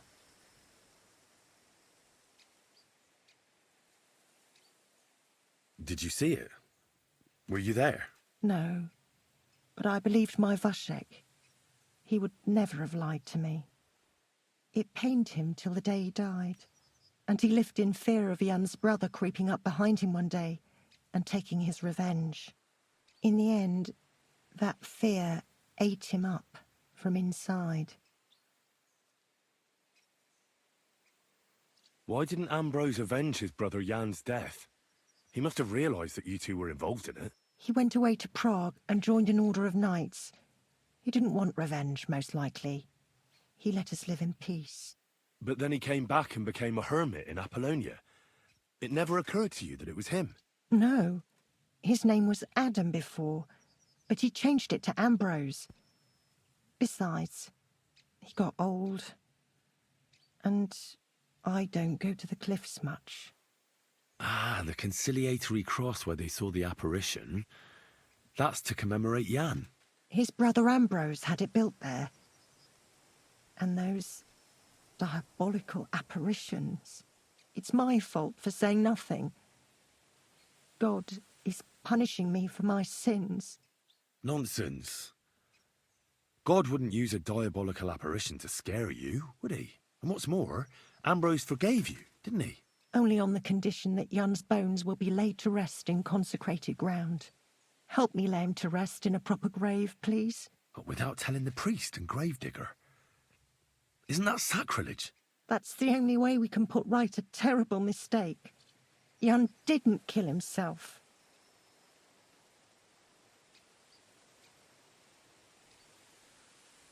All right. We'll give him a proper burial. Jan's soul has the right to eternal rest. Thank you. The Lord will pay you back 100-fold. There's a rose bush outside the graveyard wall. You'll find his bones beneath it.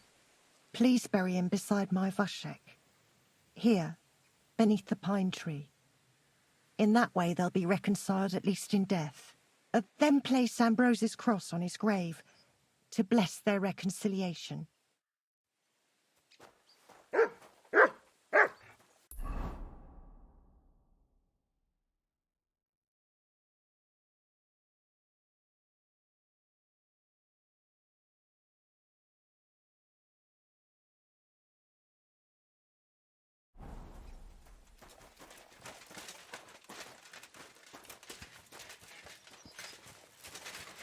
Watch where you're going.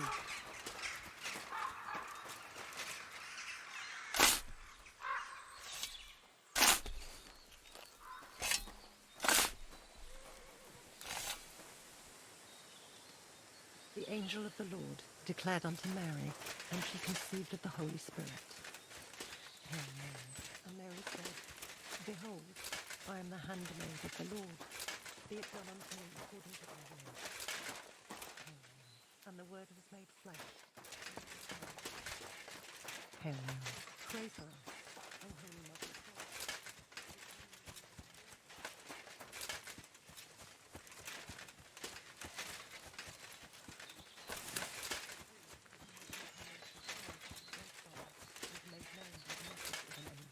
May by his passion and cross be brought to same Christ our Lord. Amen.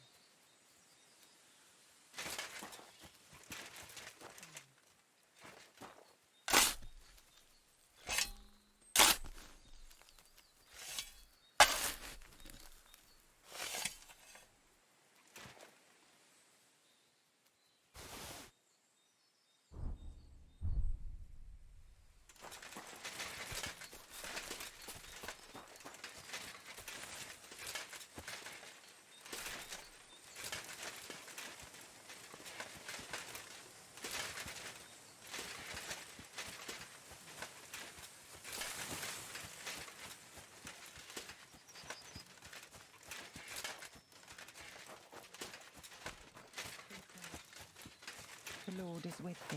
Intercede for my...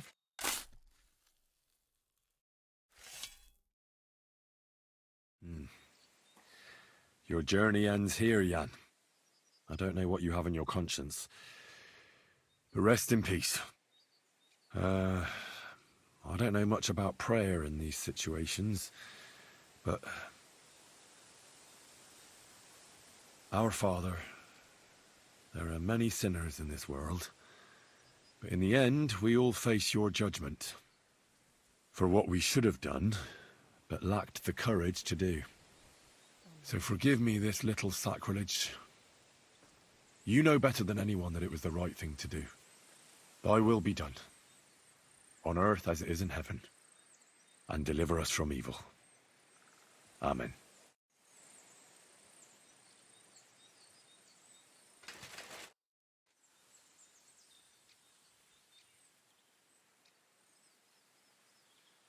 Ambrose's brother Jan got what he deserved. Just as the Hermit wanted. I saw that. May his soul find peace at last. And yours too, Margaret. 30 years. I thought about it every day.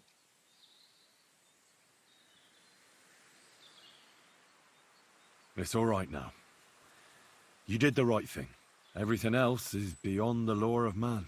I'd like to reward you somehow.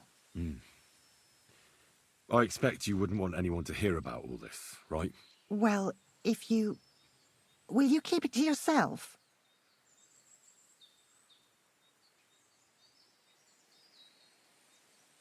All right.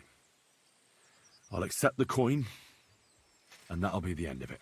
Thank you again for your help. God be with you, Henry. Farewell. And maybe wash up a bit, so you don't scare people.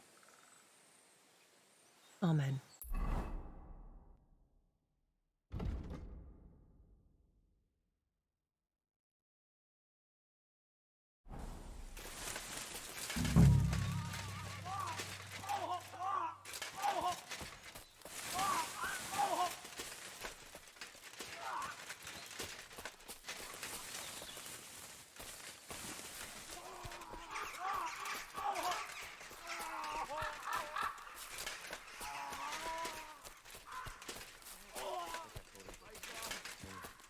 Hey, fella! Listen!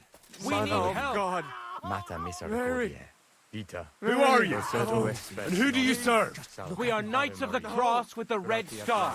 Good brothers in Christ. I'll explain everything, but there's no time now. We have to act fast. Our brother Klesgen is dying. The crazy fool shot him. Help us. All right. We'll have a quiet talk. What happened? If you're going to see the Hermit, be warned. The man in the hut is just pretending to be the Hermit. His name is Conrad, and he's a fraud and a murderer. The Inquisition paid him to murder our Grandmaster Zdeněk in Prague. Fortunately, God did not let him carry out the crime. But 2 of our brothers were killed by Conrad when they tried to detain him. And I see a third one will soon join them. He was just about to flee from here as well. We took him by surprise, but he had time to grab that damned crossbow and shoot Klesgen.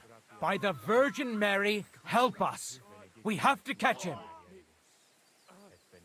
Why should I get mixed up in it? I'll pay you.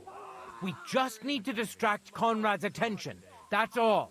Otherwise, we won't have a chance against his crossbow in that gorge. Did Conrad really want to flee? Yes. We stopped him at the last moment. He almost got away, but we surrounded him. You're a knight of an order? Yes. I am Brother Arnold, a knight of the cross with the Red Star. And these are Brothers Sibald and Nicholas. You are too late to make the acquaintance of Brother Klesgen, I'm afraid. We take care of the sick in infirmaries throughout the land. But we can't help our brother. You have to help us, while there's still time. That swine tried to deceive me. He mustn't get away. God, thank you. Try to get close unseen, and set fire to the haystack on the right-hand side of the yard. Then his crossbow will be useless. But do it quickly, before he gets away. Salva, Ave Maria, gratia plena.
Hey, fella!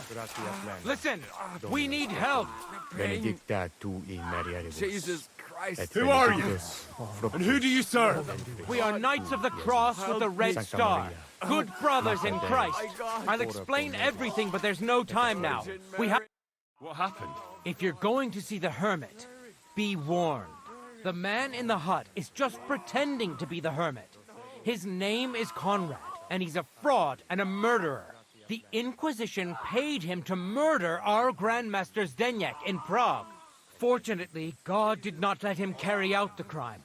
But 2 of our brothers were killed by Conrad when they tried to detain him. And I see a third one will soon join them. He was just about to flee from here as well. We took him by surprise, but he had time to grab that damned crossbow and shoot Klesgin. By the Virgin Mary, help us. We have to catch him.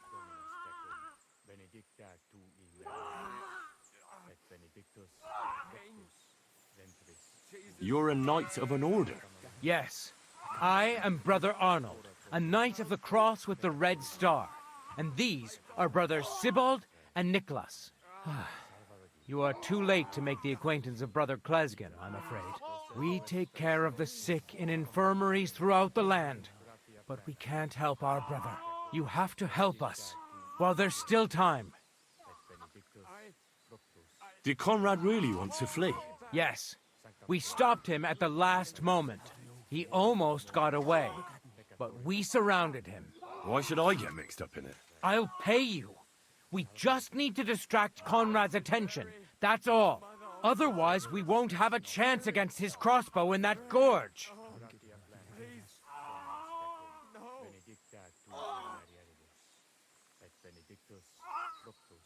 This is your business. I'm not going to get mixed up in it. Mary, Mother of God. You must be in league with him.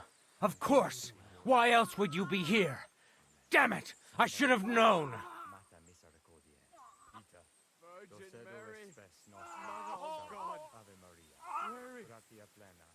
No, I'm not in league with him. And if I don't have any choice, I'll help you. God, thank you. Try to get close unseen and set fire to the haystack on the right-hand side of the yard. Then his crossbow will be useless. But do it quickly, before he gets away. Help me. Mata misericordia.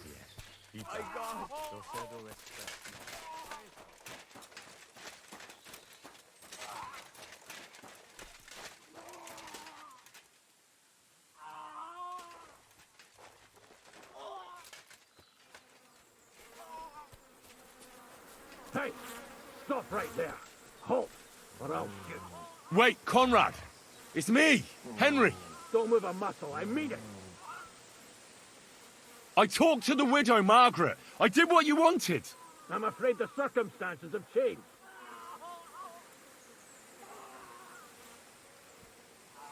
They sent me after you, but I'm not your enemy. I don't believe you. I don't believe anyone anymore. I don't want to kill you. Go away. I can help you. Let's talk. All right. But make it quick. And no sudden movements. Agnosco fortunam Cartaginus.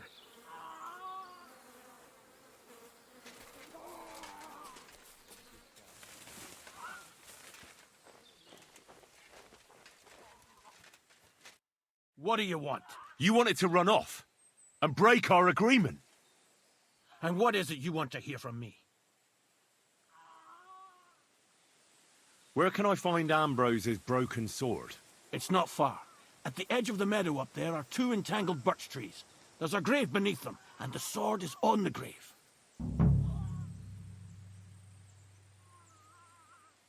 Why do they want to kill you? Why? They want to silence me. I had proof of our Grandmaster's Denyek's treachery. But they are blind. They refuse to believe me. What about the murders? Did you really kill 2 brothers of the Order? I had to defend myself. I'd be dead if I hadn't killed them. That's all I need to know. There's no time to go into it. Sorry, young man. You got mixed up in a game of high stakes, and there's no way back. In that case, we'll play that game out together. Just let them come. Thank you, friend. Benedictio Domini sit tecum. I know the truth, and I can tell you. But if you'd rather try to kill me, come on!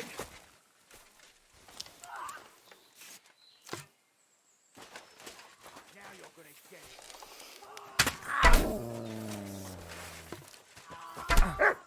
Take that fucker out! Get away with that, bastard! Oh! You should have fucking stayed out of it! We're going to dash you, poor son! I'll hack your ass! You got him! Put that weapon away. So you have a weapon. Big deal.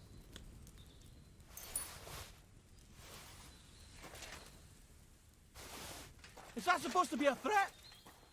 You're beginning to make me nervous.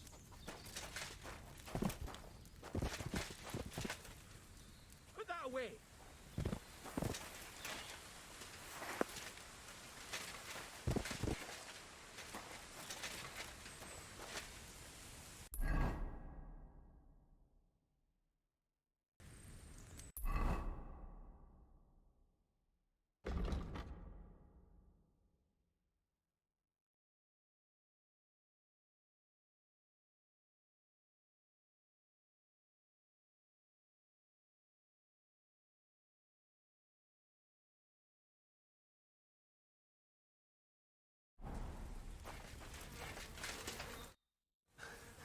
Damn it!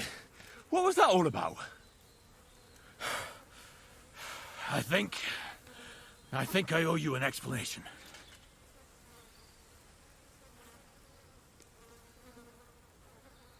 Yeah, you're right. Let's hear it then. And what is it you want to hear from me? Why were they trying to kill you? I had proof that our Grand Master's Denyak had damned him. That's all I need to know. And that's an end to it. This is in return for your silence. Thank you. I won't say a word. Don't worry. Farewell, friend. Go with God.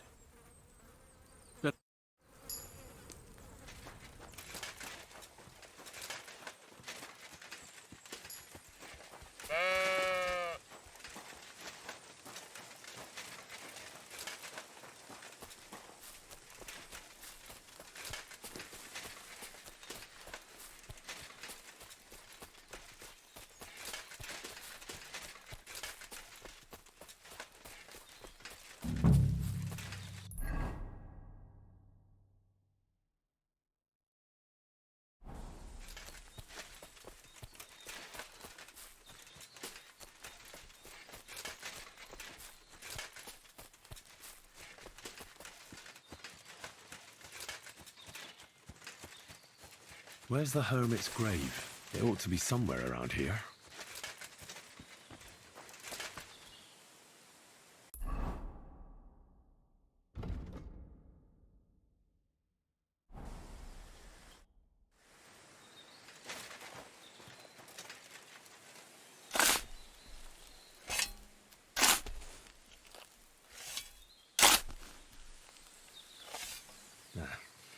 There's nothing more here.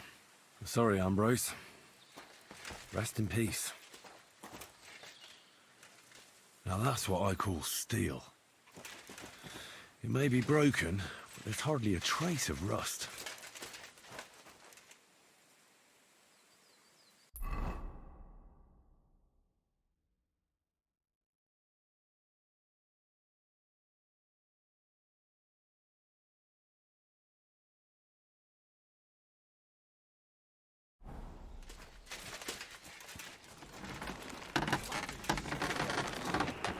Did you... Greetings. You know you stink, don't you? So I'm back, Master Blacksmith. Excellent. How did it go with the Hermit? He's dead. What?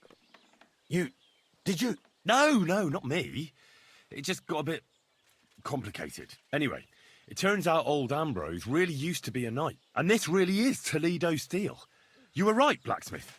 God's nails. That's quite something. First class welded steel. Ambrose must have broken the sword himself, deliberately. It wouldn't have just happened in battle. That's exactly what we need. See now, youngster. My clever plan worked out nicely in the end. Right. Well, thank you very much for your, clever plan. You haven't disappointed me yet, lad. So I'm sure forging an exceptional sword won't be a problem for you either. Wait, I thought you wanted to do it yourself. I'm just your assistant, after all. Not at all. I trust you. One day you'll become a master. That is, unless you lose your head first.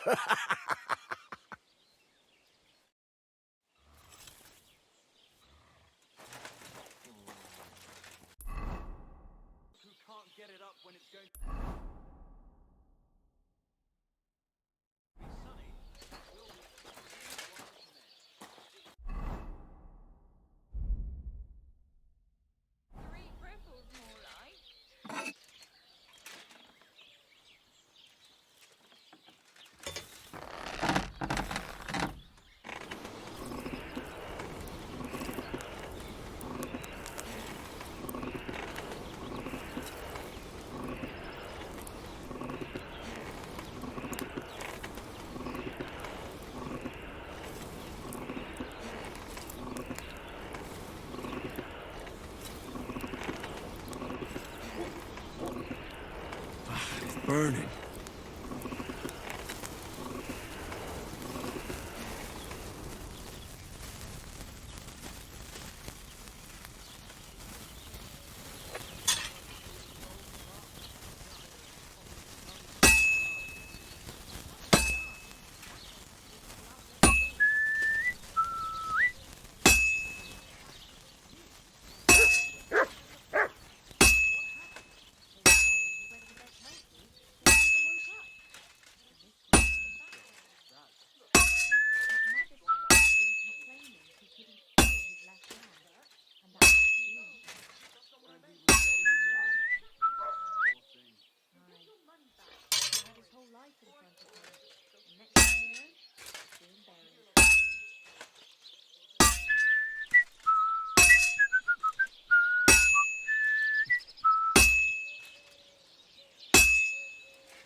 Done.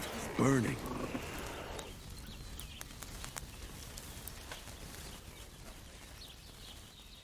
Oh, did you sleep in a barn or what? Looking like that.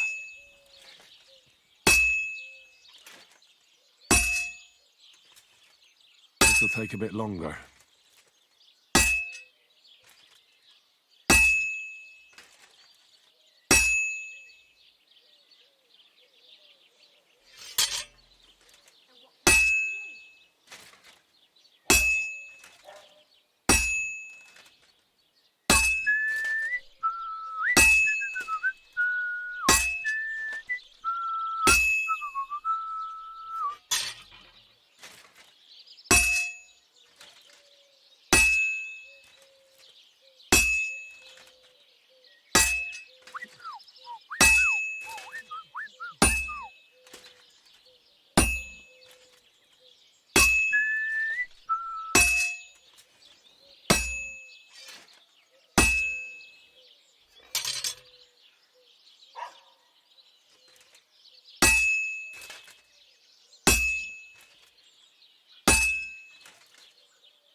Done. Burning.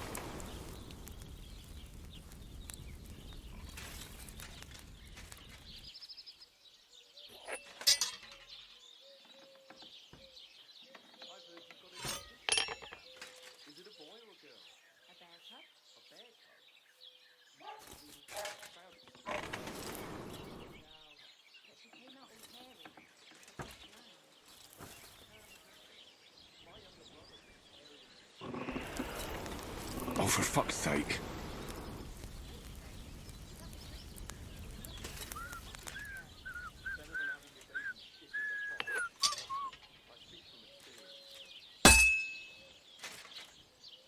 Fine.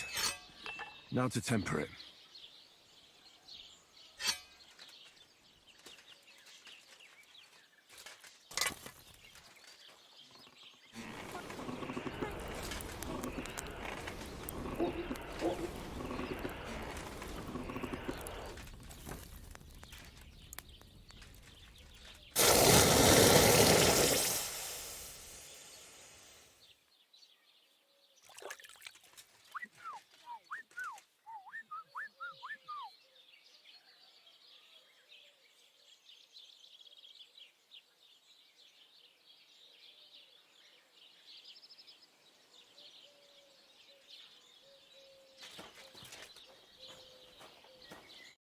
How can I help you today, friend?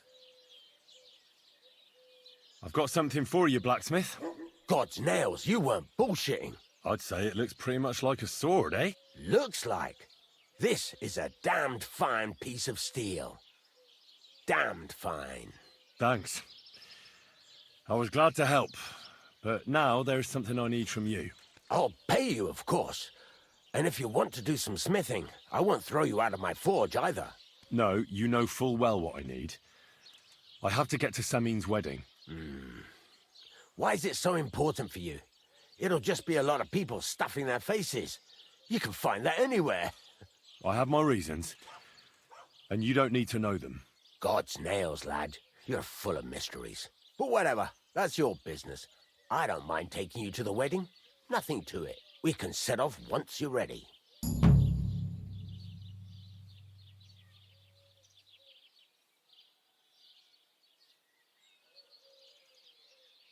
Can we go to Semine now? Not so fast, Henry. The sword's ready, so what are we waiting for? Are those your best clothes? Aye. Then get yourself something nicer. Can you tell me where I can get nicer clothes? The only decent tailor around is Bartoszek in Troskowitz. He'll surely sell you some. Come back when you no longer look like you just come from shoveling manure. We're not going to some village fete, but a nobleman's wedding, for Christ's sake. Dress up nicely so you don't disgrace me. And please, no damned armor. All right. Stop moaning and do it. We don't want to be late.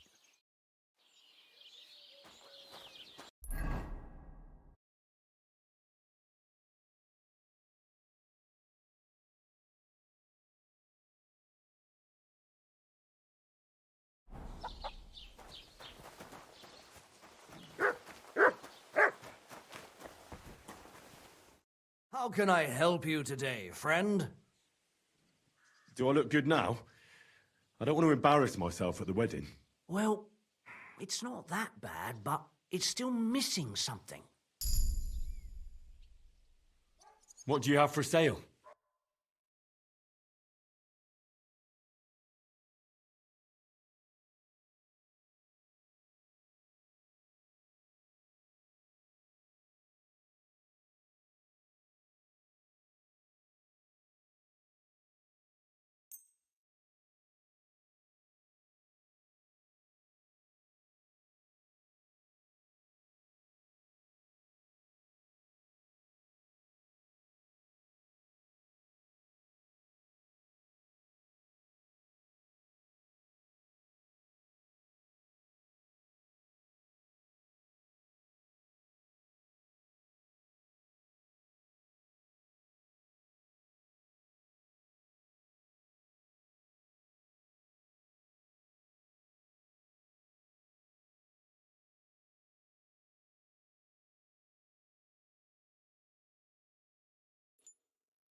Thank you, and take care.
What are you here for, friend?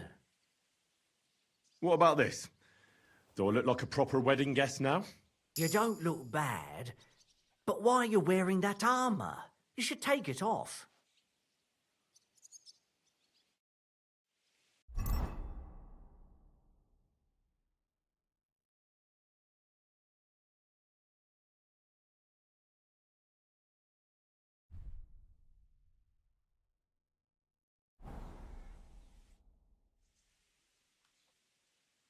What about this? Do I look like a proper wedding guest now? Magnificent. I couldn't have picked a better outfit myself. I think you're ready to dazzle them all.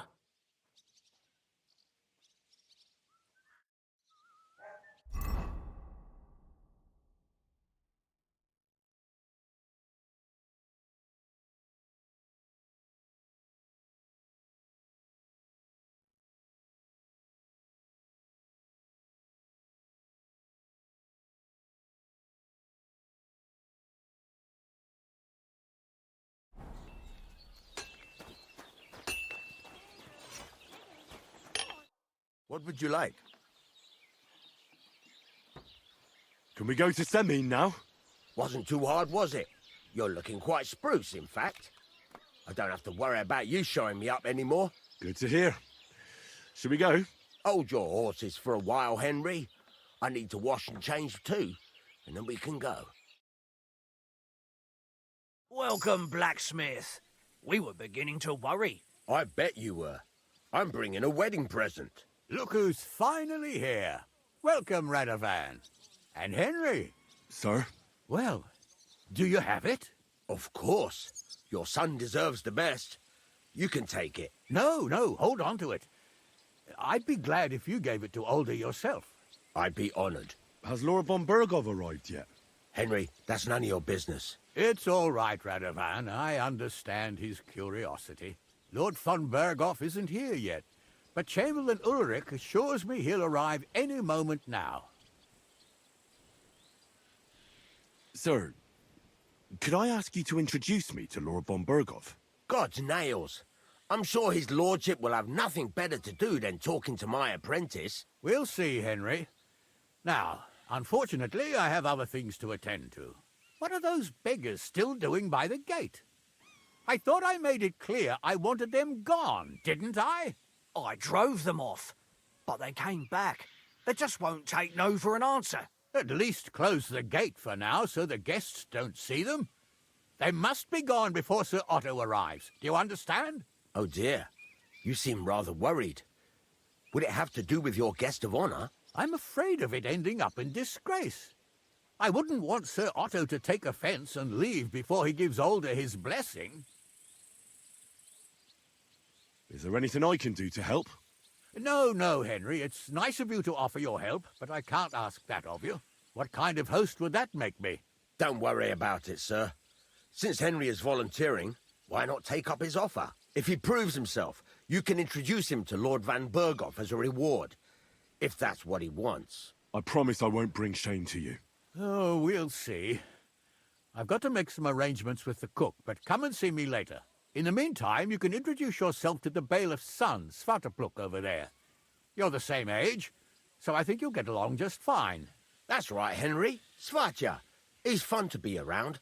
God's nails, I'll bet he'll show you the prettiest girls around. There's plenty of other entertainment, too. Bailiff Thrush is holding a dice tournament, and Captain Gnarly a dueling contest. In short, a proper wedding. Eat and drink to your heart's content. Rejoice. It's a big day for Semine. One more thing, sir. What else? Did I forget something? They're, weapons. Yes, of course. Please leave your weapons with Tuma. You surely understand, it's for security. All our weapons? Well, the wedding present is an exception, of course. Keep it safe, Radovan.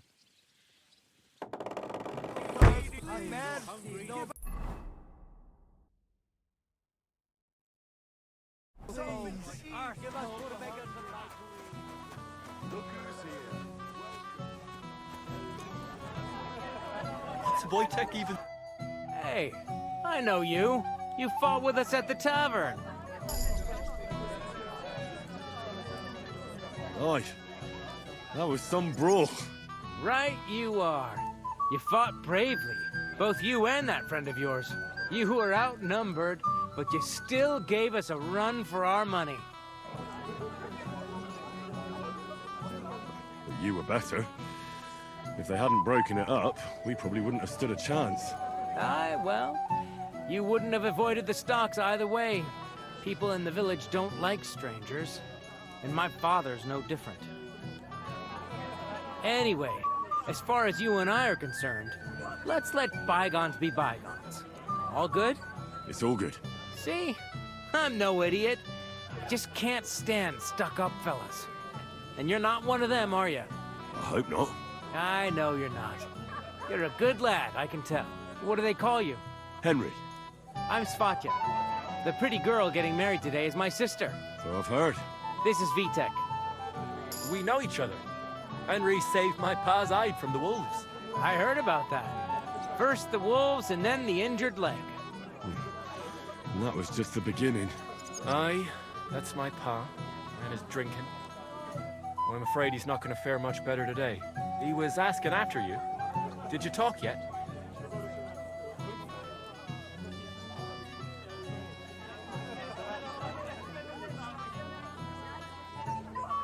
Not yet.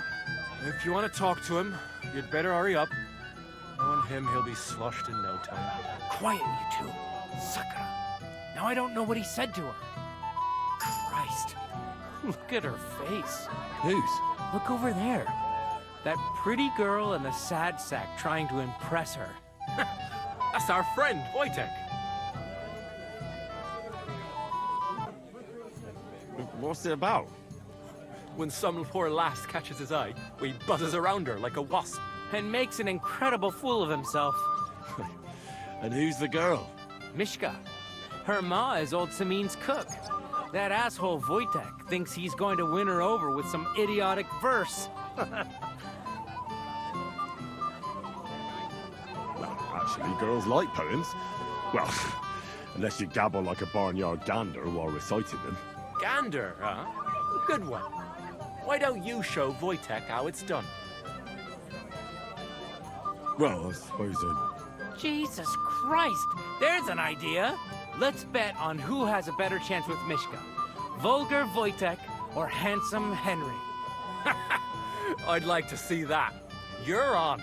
My money's on Henry. 10 groschen. So off you go, dust off your hose, tuck in your shirt, and go and win her heart. I'll wager 10 groschen he fails.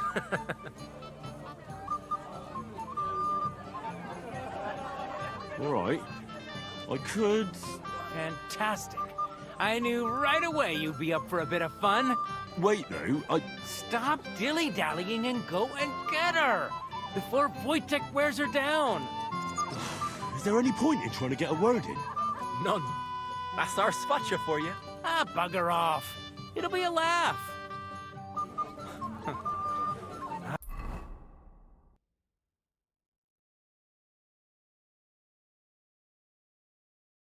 More. Myshka or Vostatek? Lord Bonberger will be here too. What would he say if he saw his danger? A golden goose. Oh, Myshka, dearest. You give me no rest. Really? Isn't it the other way around? You keep me awake at night. You poor thing. Try a decoction of Melissa and valerian. How I long to hold you tight. I can hardly breathe as it is. Greetings. How I long to kiss your lips. And, put my hands on your hips. Enough. I can't listen to another word. That makes two of us.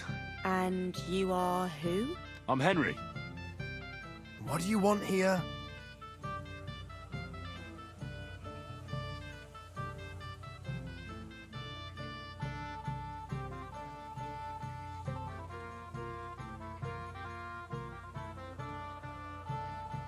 To rescue a damsel? There's no damsel here that needs rescuing. The damsel has a voice and a name. And may I know it? Or is that impertinent? Myshka. Now look here. Anything wrong? I spoke to her first. Are we on the marketplace here? You think you can amuse Myshka more? That's a joke.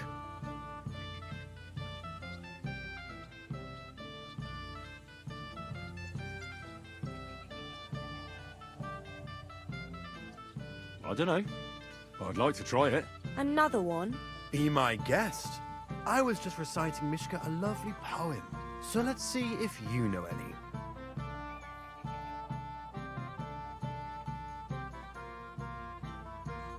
Leave it off. Myshka's not interested in any poems. Finally. Thank you. Myshka, is it true? Aye. And if you didn't listen only to yourself, you'd realise that. But I thought you liked it. Well, do you know what it means to think? I don't understand this at all. But girls like poems. All of them. Ma said so. Recite to your ma, then. And give her my greetings. But... Sorry I didn't realise right away. Better late than never. Vostatek still hasn't figured it out, though. But... Hey, come along with me, Henry. Fucking hell. See what you did? Myshka would be mine if it wasn't for your meddling.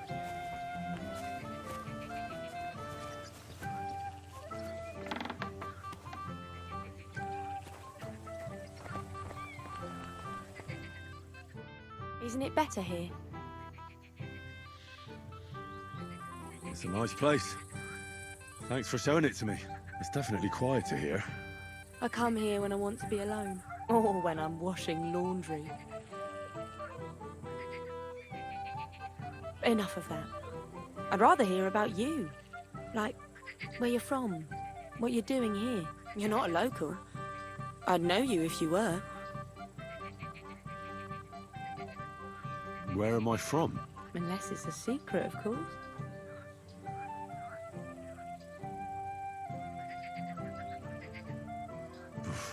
I really couldn't say. You don't know your own village.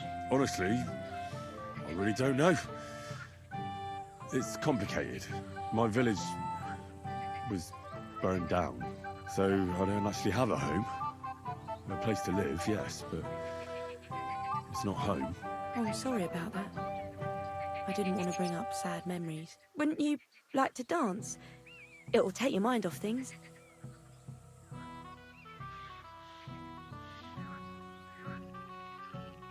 Gladly. May I have the honour? And do you know how? Or will you stamp on my slippers? You better believe I know how. We'll see about that. Care to dance? Twit. So, and 1, 2, 3, and off we go.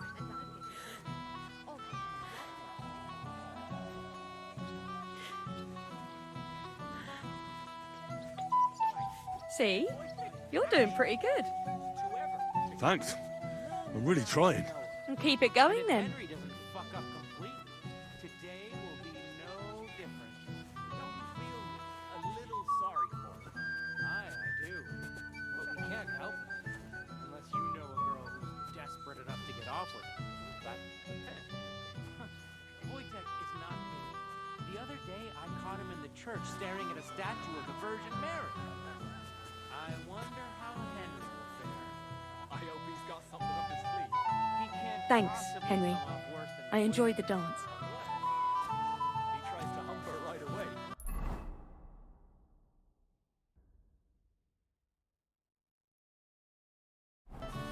Here in front of everyone?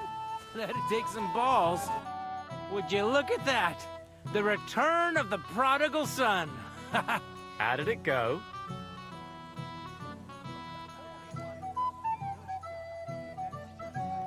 Myshka's a nice girl. I'm glad I got to know her. I don't doubt it. Where did you two go? Took you a while. Well, we were just talking, really. Talking? Is that all? That's all. Give him a break. Not everyone's a blabbermouth like you. Either way, it looks like I won the bet, Svatya. That's true.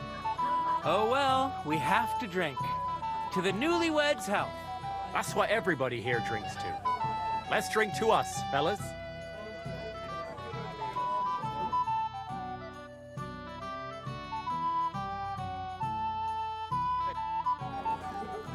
I should go and see Lord Semine.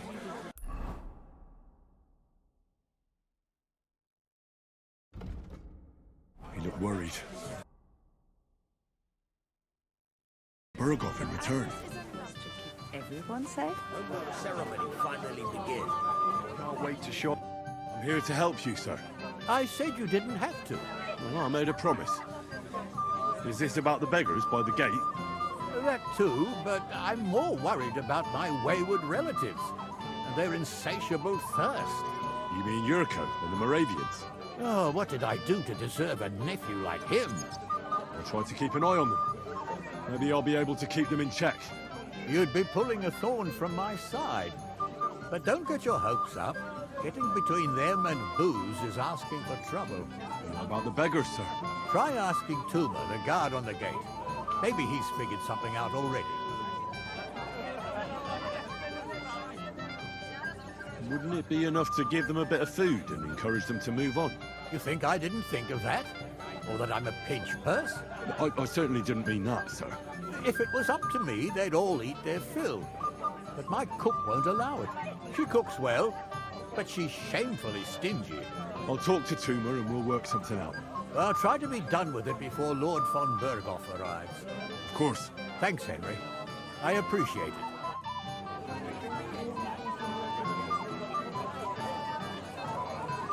And how do you like the food, sir? Boy, his blessing, so I hope he will keep his word. Besides, it's the proper thing to do, to wait for such a noble guest. Quite right. Only I can't get older to understand.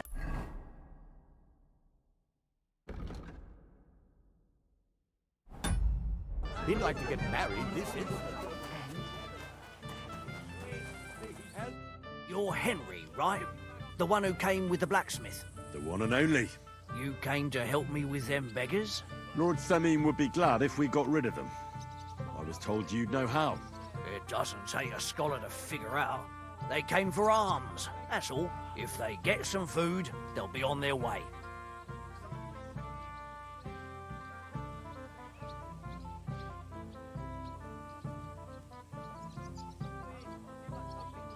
There's plenty of food here. So what's the problem? There's plenty of food on the tables, that's true. But that's for the guests. I can't go round taking food off the tables. How would that look? Then I'll do it. Well, I suppose you could. But you'll need a pile of food. Folk will take you for a glutton. Besides, you'll spoil them with such fine fare. I reckon some kitchen scrap should do. How about giving them a few groschen? Wouldn't that do it? Christ, don't even think about it. If word gets out among the beggars that we're handing out coin, there'll be twice as many of them tomorrow. Never, ever give them groschen. Better let them starve than that. So what kind of food do you think we should give them? If it was up to me, I'd give them scraps from the kitchen. But the cook keeps saying there's no scraps. Says she uses it all for soup and gruel. She put the scraps away in the pantry and won't let anyone in there. Isn't there any way I could reason with her? That's not going to be easy. She's got one hell of a mouth. I think even old Semine's afraid of her. He put her in charge of the feast, and now they're fighting over every single groschen. The wedding already cost him a fortune. If he starts giving to the poor as well, there'll be hell to pay.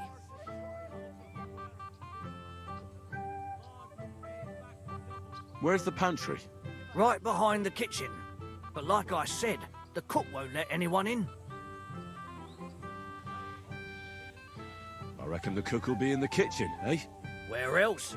And she never takes her eyes off the pantry door. Have you tried just asking her? Why would I do that? I'm telling you, it's no use. How can you be so sure? Maybe she'll be reasonable in the end. She was with her daughter. Try it then. I'll try talking to her. Are you drunk?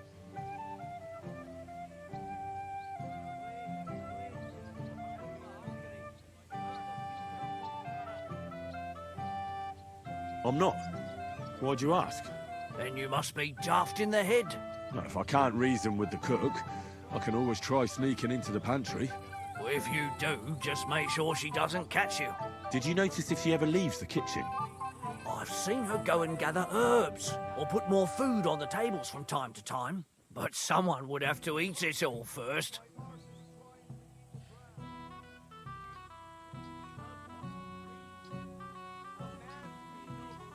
I'm not hungry right now.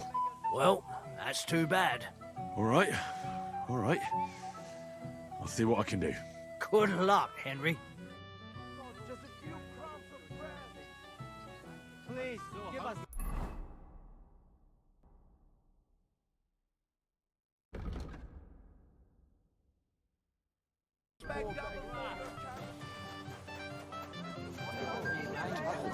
The wine's fucking awful, but at least the old man's got himself a good cook.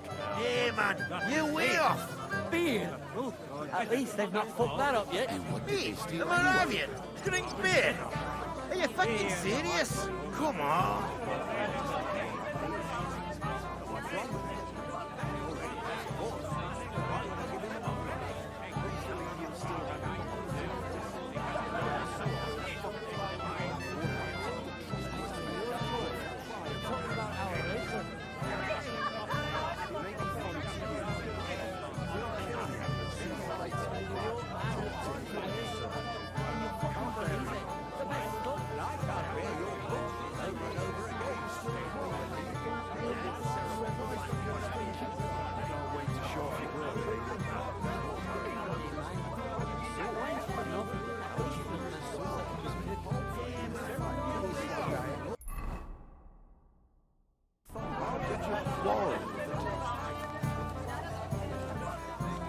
You there? A word.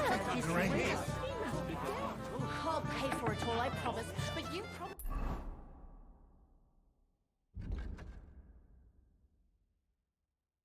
You won't call him... What would you like, young man? Did the food run out? If it did, just say so. Otherwise, stay out of my kitchen if you wouldn't mind.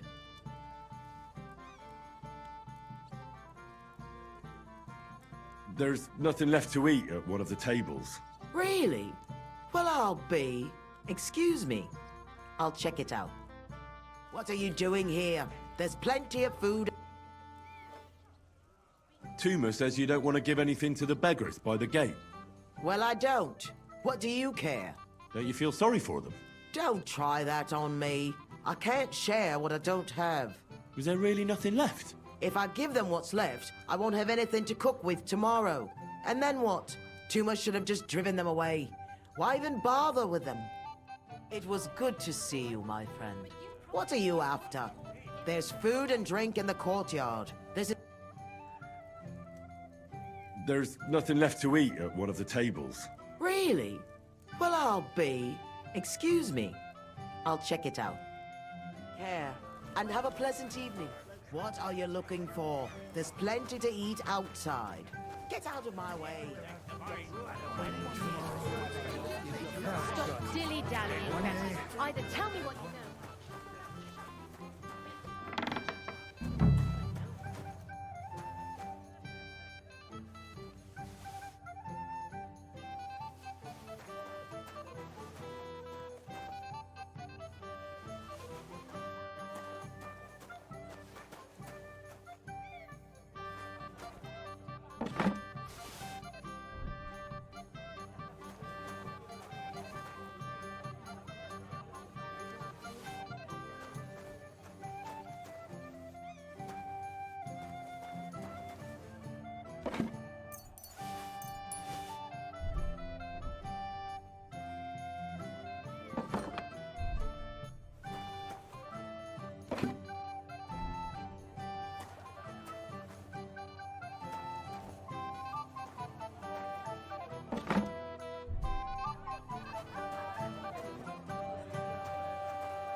Look what I brought from the pantry.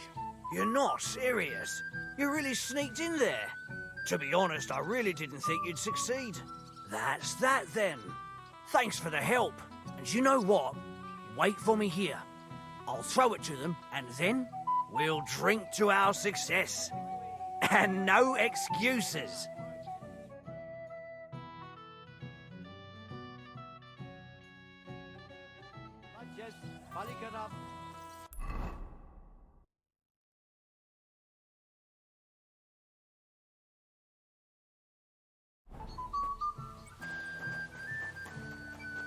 I apologize. It's the ceremony you actually have to start. Do you really have to wait for one? Where are them servants with the... Well, well. Look what the cat dragged in. Easy, gents. I'll come in peace. You gave me a hammer in last time. Well, you'll near be so lucky this time, fella. You want to fight? Here. What's the matter? Are you shitting it? The laddie looks like he's gonna start agreeing. What? We're only having you on, pal. It's all water under the bridge. I'm Yurko from Moravia, and these fine lads hail from there too. I'm Henry, of Scallis. Well, Henry, come and have a wee drink with us to settle our differences. Why not? I'd love to have a drink with you. Of course you would. Fuck. That pish of yours makes me heave. It's near fit to drink. We have to find something better. Why me? Can't you fetch it yourself? We cannot do that. Everybody kens us around here. We're old Semine's kith and kin. We stick out like a sore thumb.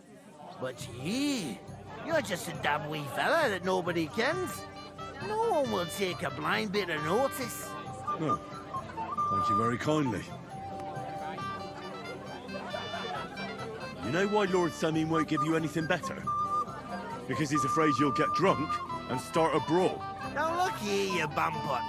I'll tell you an age-old piece of wisdom. A dry Moravian is 100 times more edge than a drunk one.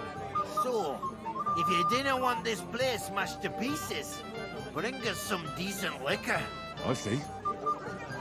This is getting serious. And where would I find something? Something, my ass. We want the good swally we brought from Moravia. Seeing as we can't have been up but fishy. But old Semine took it from us and hid it in the fortress dunnies. Dunnies? The cellars. That old boddock even put them under guard, with our liquor inside.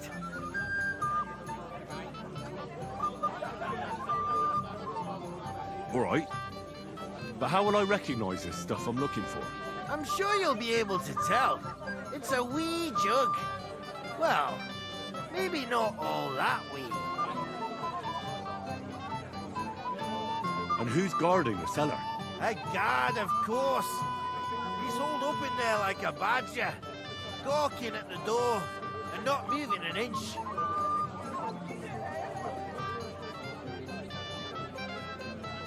I don't think there's much I can do about the guard. Do you have any ideas? I didn't care. Just get rid of him. Make up some geech so he fucks off. I'll let you in there. I'm sure you'll figure it out.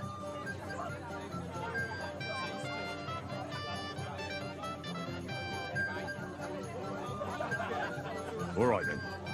I won't let you down. Maybe old enough to marry, but as long as I'm alive, you'll listen to me. Hey, lads. You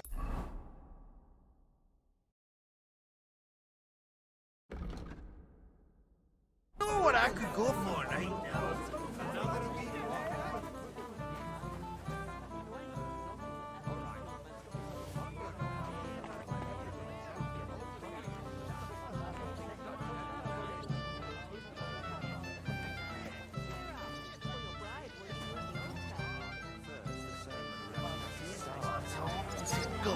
Them wee pies? I nicked half a dozen of them already. Way off. You'd better slow down, so you don't flatten your hook. Excuse me. Or perhaps dawn.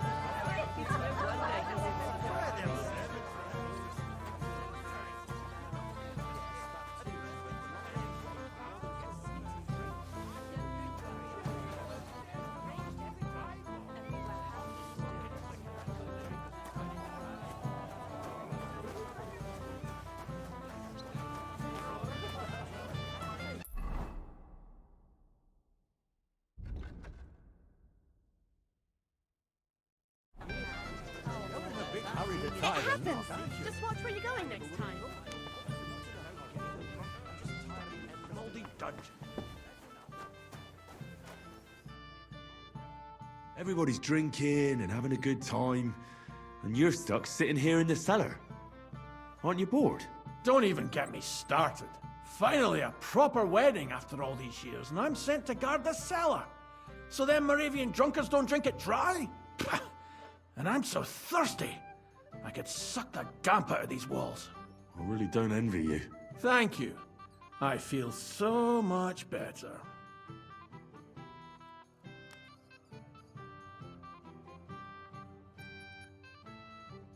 I'd be happy to get you a drink. What would you like? I'd like a beer. Nice and cool. Frothy. God! Makes me thirsty just talking about it. You know what? Bring me a couple of jugs while you're at it. If I'm stuck here, the least I can do is taste every kind of beer they have there. I'll have one for you. You don't say.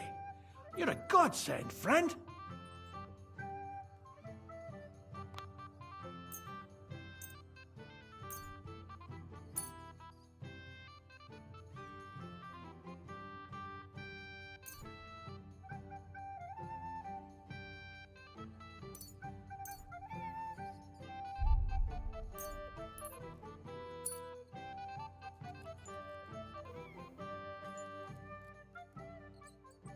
What do you think of this? From Alyast. Let's have it.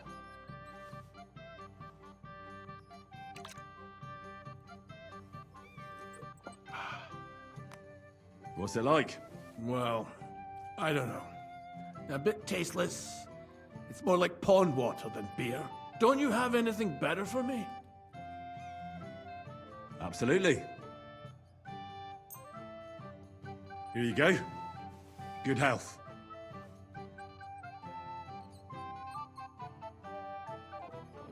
Ah. All good? Well, that's from Troskowitz. From Betty the innkeeper. You don't like it? It's kind of watery and tastes pretty flat. You know, Betty cuts corners where she can, so her beer's not up to much. Would you have anything better? To settle my stomach, like? Don't you worry.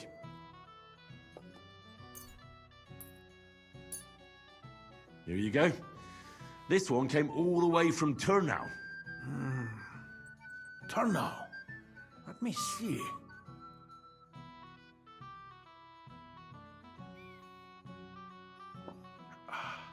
Happy now?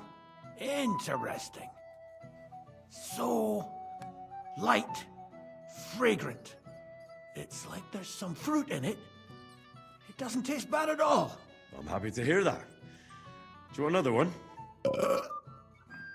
Hey, I'd like another one, but... But what?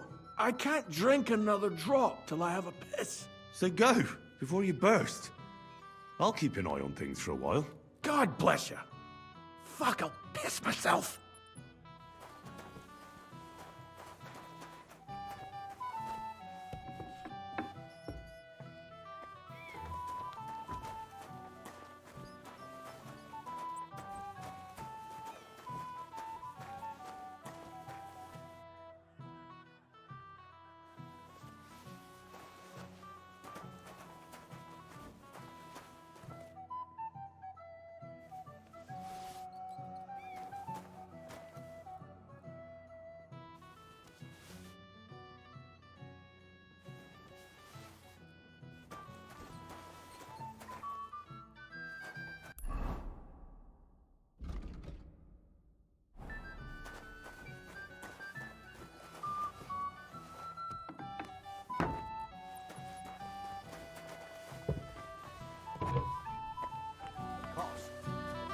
Damn it! Where's that from burger? Look what I found for you. Well, hooray! Bring it on! Well, that's something else. Hail Henry! Come and sit with us and have a swig. No. Thanks, but I don't drink.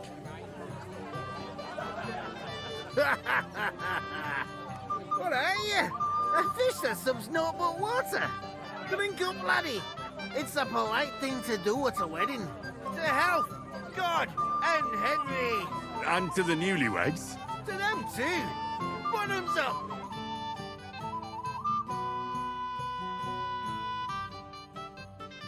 God's nails, Henry. We're in trouble. You've got to help me. What's happened? The sword's gone. Someone must have taken it. The wedding present for the young lord. Not so loud, for God's sake. If I don't get it back, the old man will wipe the floor with me. You'll see. He'll make sure I never forge another nail in this county. Couldn't you have left it somewhere? Leave behind something so precious? Never. Someone stole it.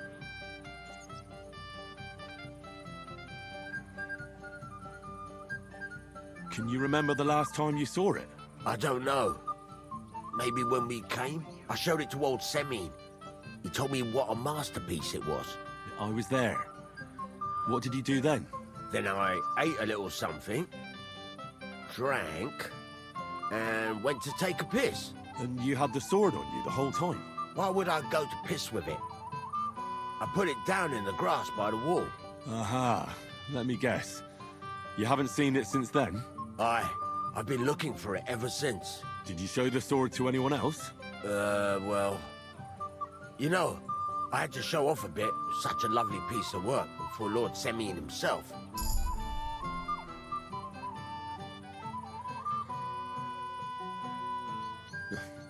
You were pleased with yourself, eh? Everyone is, when their work is praised, aren't they? Well, no wonder you didn't know which way was up. The praise made the blood rush to your head. And maybe elsewhere, too.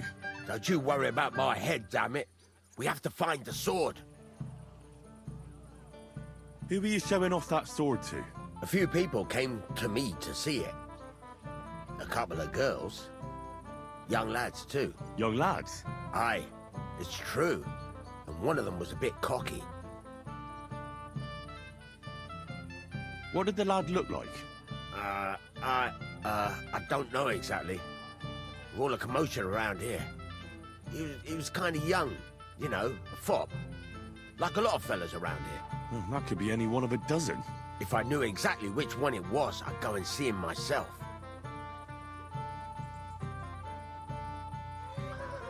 Don't you at least remember how he acted? Something that sticks in your mind? Well, as I say, he was just cheeky-like. And he had these strange manners. Like one of the nobles. He's been strutting around to impress some wench. The one that lewd Chamberlain brought here, I think. Ah, I see. I know exactly who we're looking for. You do? No, actually. I have absolutely no idea who you're talking about. And what was he wearing? Try to remember. I know that. He was in yellow. He was well dressed, all right. I'll try to find the lad. Maybe he'll know more. If you find my sword on him, hang him by the balls right away. Is it true you fought again?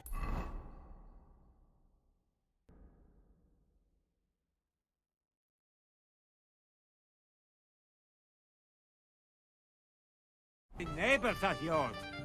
I like to talk your whole damn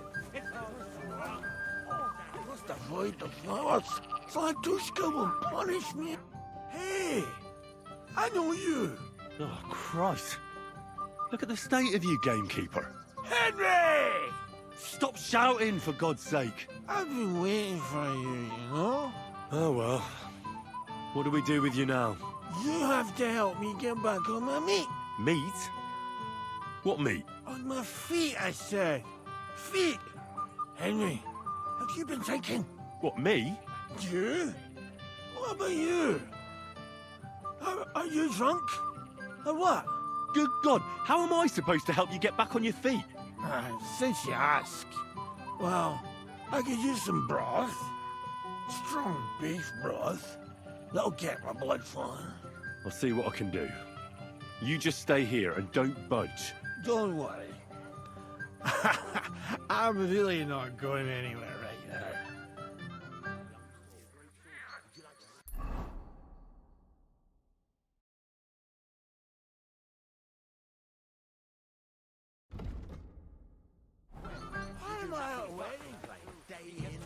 So loud, I was afraid he'd shatter all the church windows. I found your husband. And? Where is he? I'm sorry, but he's completely plastered. He's lying in the corner behind the dovecot. Oh, sweet Virgin Mary. That idiot. Thanks, Henry. I'll take him home before he disgraces us completely. Take care now. Taste of the wine, Father.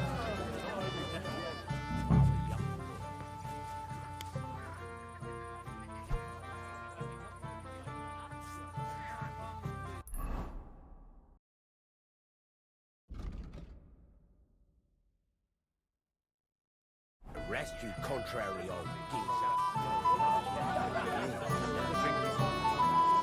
Keeps telling everyone we stole the meadow from them. Dressed in yellow. You might be the fella I'm looking for. Hey, what are you doing here? Sorry, do I know you? Of course! You're Bushek, right? Only a week ago we were brawling over that girl in Chelyov. Oh? And who won? Well, me, of course. But it wasn't worth it. The girl was pretty, but as daft as a bag of rocks. Ah, that's tough. But now we've met again, we should have a toast. To water under the bridge, eh?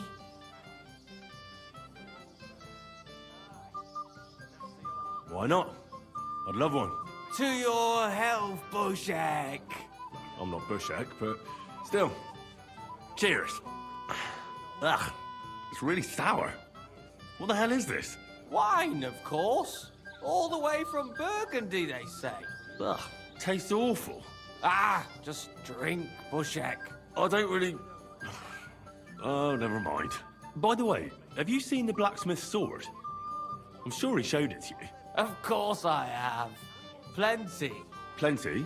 Every god has one, right? Ugh, never mind. You're so drunk you'd only hurt yourself with it anyway. Me? Drunk? Nonsense.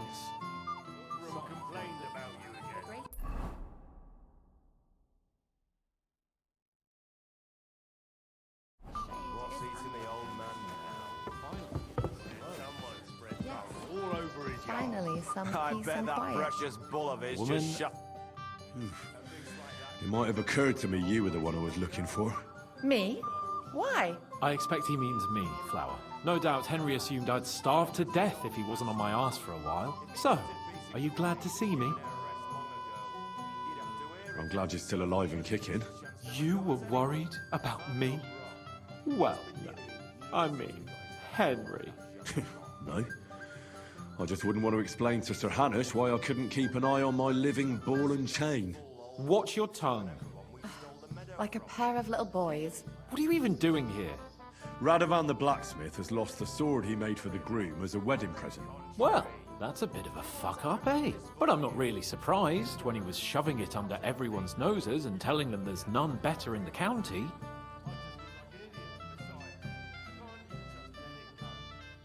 So you think someone nicked it? I don't think so. I'm sure of it. The bailiff's son, Svatya. What? Svatya? Nonsense. What's going on here? You again? Who is this drunk? This is Vostatek. Keep my name out of your mouth. And you? What are you doing here with my... girl? I am not your girl. That is certainly not only yours.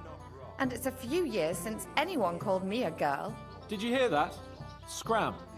Nobody's interested in you. So you've ganged up on me, eh? First you make a fool of me, and then this prick.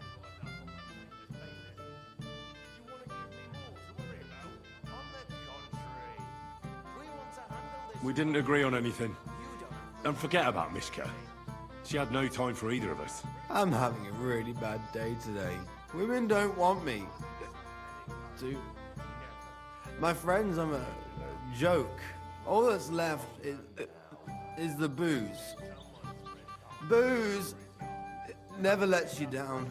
Well, each to his own. Oh, I was afraid you were going to start a fight.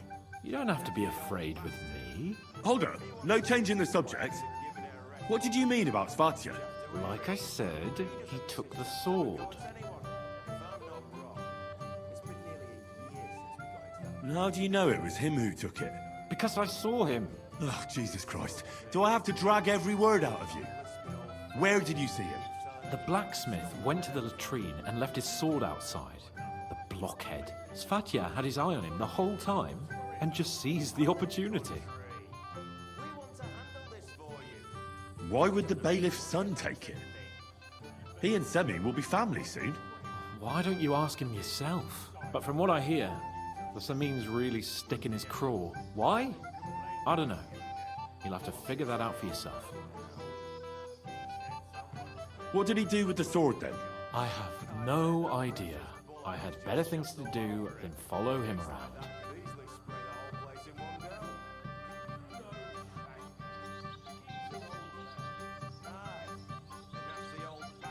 Last I saw, he disappeared into the battlements by the latrine, and then he showed up in the backyard under the dovecot. He didn't have the sword anymore.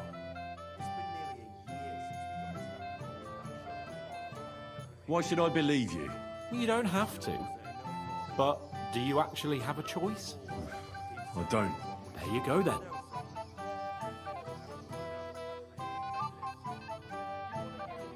I don't know. I don't trust you much, but I don't have a choice. I'll go and check it out. I expect an apology as soon as you find the sword. And, Henry? Yes? Just don't fuck it up. We need to talk to von Berghoff. Oldram complained about...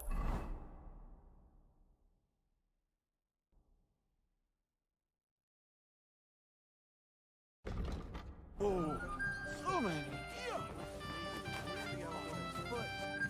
What if I have to go again?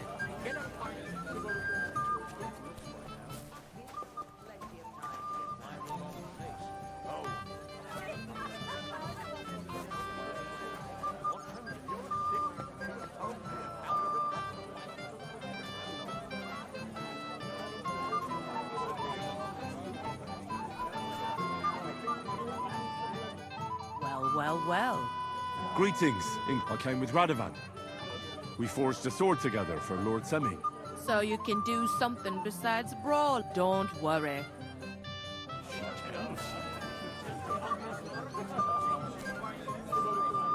I apologize. Lord be with you. What about the nomads, bud? We tolerate them. At first, they folk went to They care now.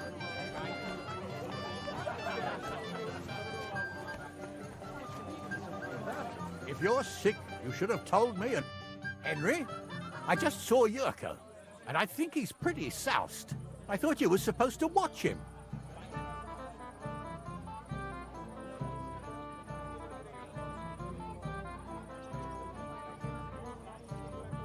It's better this way, believe me. A wise man once told me a sober Moravian is far more trouble than a drunk one.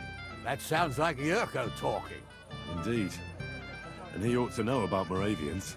Oh, to hell with it. I have to admit Yurko seemed a little less surly right away. If only he didn't have to sing. Well, I suppose you can't have everything. The beggars are gone. They won't embarrass you anymore. Well, I'm happy to hear that.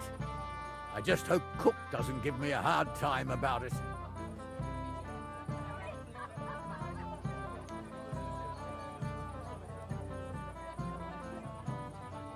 I managed in the end and got the food elsewhere.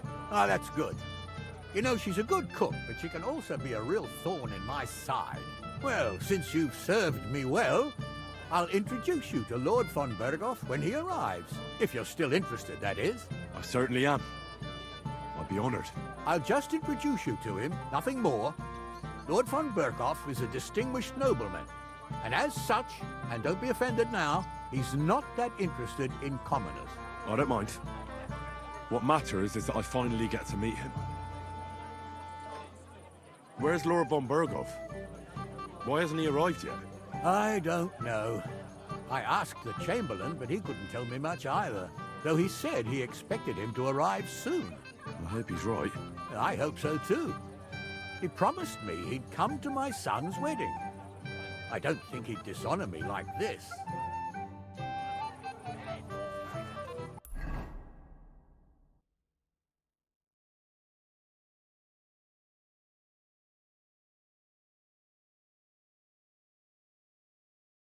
The leaders really outdone themselves.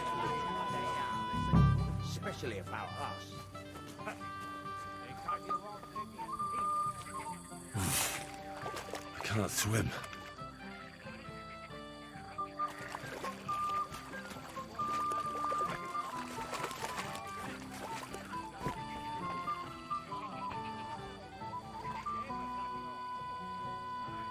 So Svatya threw it in here.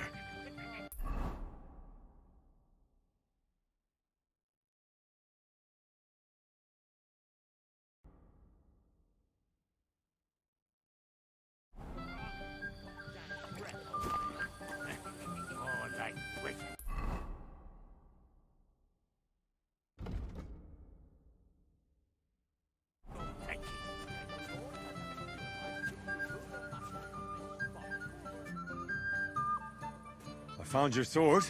Thank God, Henry. I was afraid I'd have to look for a job in another county. Who stole it?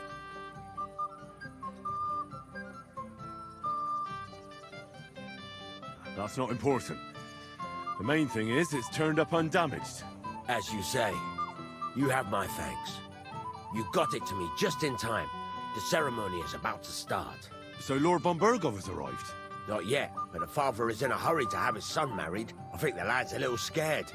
I'm not surprised. I had to get drunk as a lord before my wedding. I didn't think they'd start the ceremony without Lord von Berghoff. He'll show up, don't worry. Something just held him up, you know. Lordly business. Where on earth is he? We've been waiting for hours. I sent someone to look for him. Master Chamberlain, how's it looking? When's Sir Otto coming? I wish I knew, sir. His party should have been here long ago. What? I sent someone to look for them, but there's no sign of them. It's regrettable, but we'd better start without him. Oh, let's get started, Father.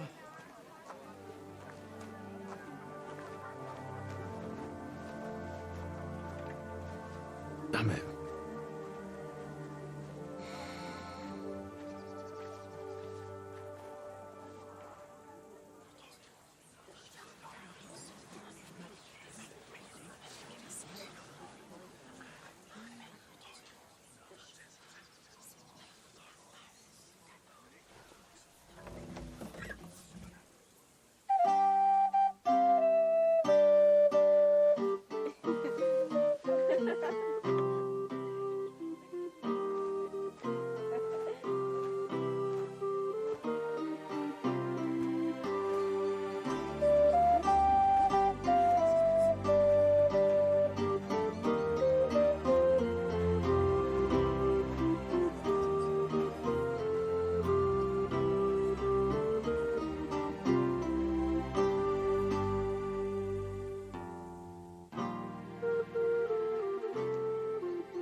Dearly beloved, we are gathered here to witness the sacred union of Agnes and Alda. I ask you before God and His holy church to make your holy vow of matrimony, love, honor, and fidelity. Do you so swear until death do you part? I do. I do. I now pronounce you man and wife. You may kiss the bride.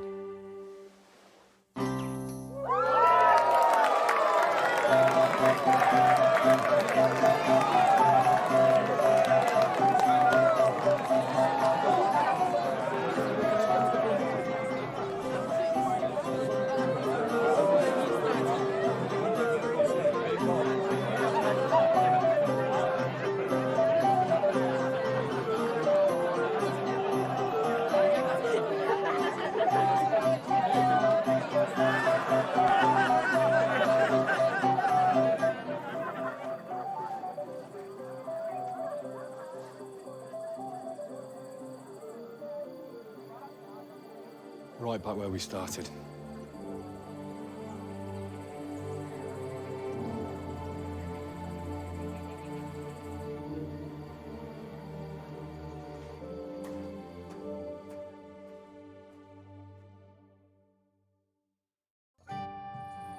Von Burgov's not coming, so why stay here? I'll congratulate the newlyweds and go.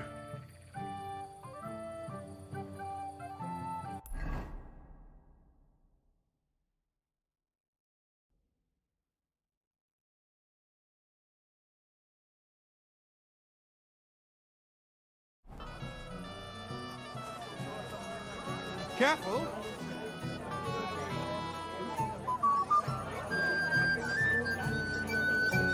Has anyone seen Alda? Not for some time. You lad, Have you come to play dice? Of course. Tell me, what's the wager? Look what I've got. A gold badge? That's right, and it can be yours. All I have to do is beat you at dice. So what are we waiting for? Easy, youngster. It's not that simple. You have to earn that chance. That means first winning against Radovan the Blacksmith, Emmerich the Apothecary, and Ulrich the Chamberlain. I understand. So what are the rules? It's no big deal. You're not betting any money. If you win, you get a tin badge from each of them. And if you lose, you drink. How many times can I challenge them? As many times as you want, as long as you can stay on your feet. I really like that. Of course, you might regret it in the morning. Nah, to hell with that, bailiff. person makes his own luck.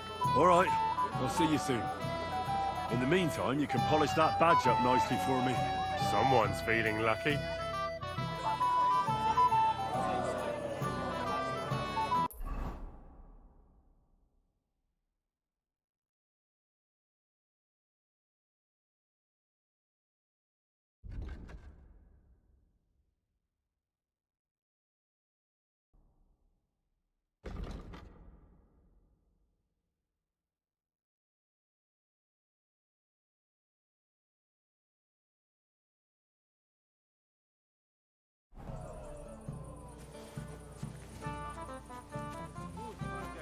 What happened with that hair?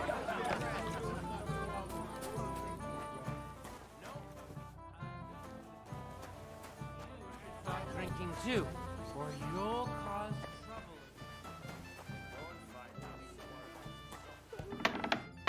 Why did he leave me here alone? What are you doing here? Who are you? I'm Henry. I'm sorry. I didn't mean to scare you. I was hoping to find you both here. Sir Alder as well. Come now, dry your tears. What's the matter, eh? It's Alder. Did he... No. He just disappeared. Left practically right from the altar. But why? You two look so happy.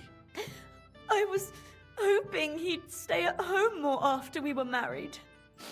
Instead of always riding off somewhere. What a silly goose I am.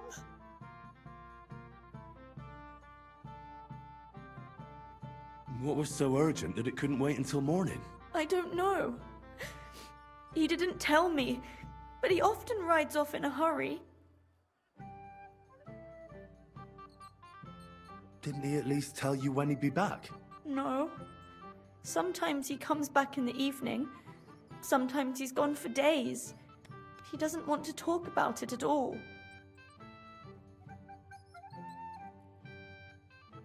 I heard he deliberately rushed the ceremony. Everyone wanted to wait for Sir Otto von Berghoff. He was supposed to be the guest of honor.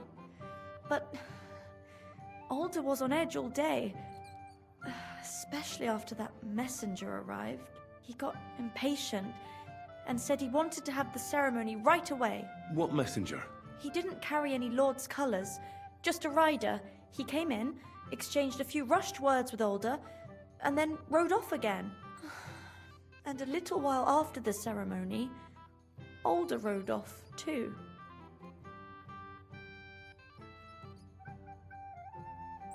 Don't worry, he'll be back soon. Nobody would leave a pretty girl like you alone for long. He couldn't care less about me. His father arranged the marriage mainly for the money they're getting from my pa.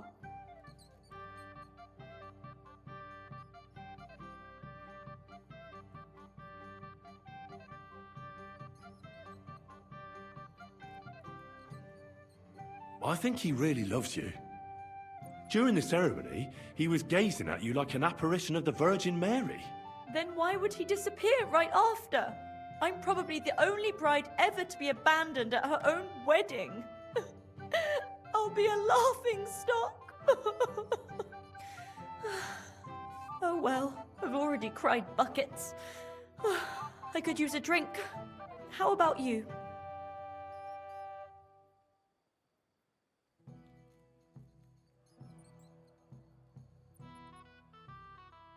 Shouldn't you slow down? The night is still young. Maybe Alder will come back and you'll have... duties. Mother said all a girl has to do is lie down and hold on. I can do that drunk. Let Alder do all the work. Wow. Where is the booze?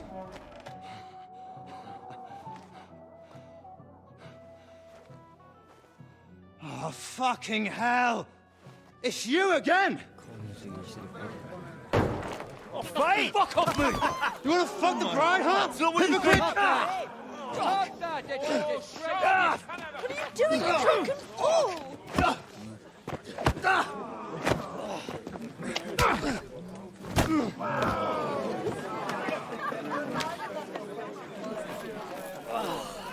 Someone's been coveting your neighbour's wife, eh? Bollocks! Not that I blame you. You might have waited until this lot went home. Let's be having you! Let's be having you!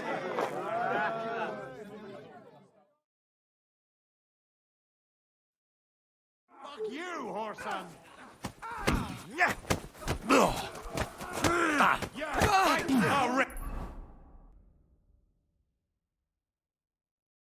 Your ass open!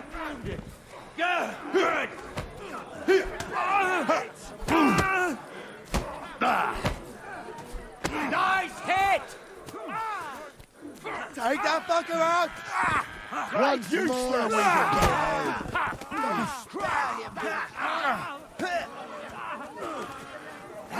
Slice him up!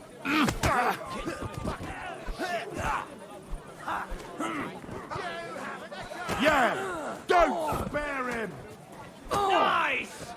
Let him have it!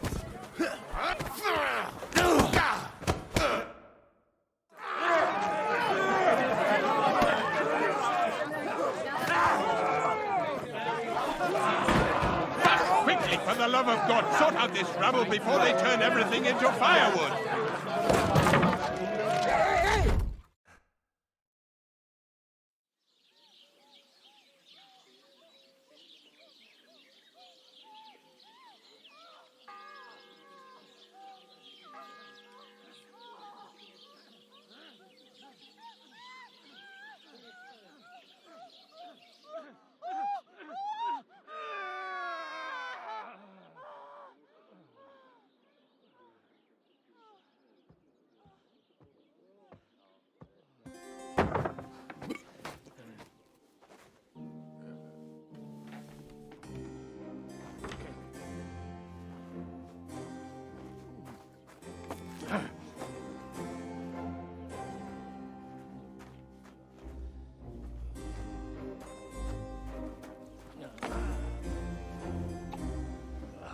Cursed luck.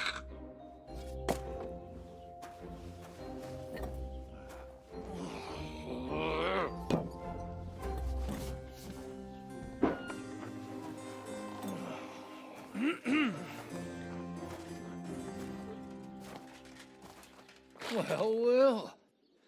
Distinguished guests. For the love of God. Does it have to be him? Trust me, friend. Oh, thank you, Jesus. We need to have a word with you. Oh.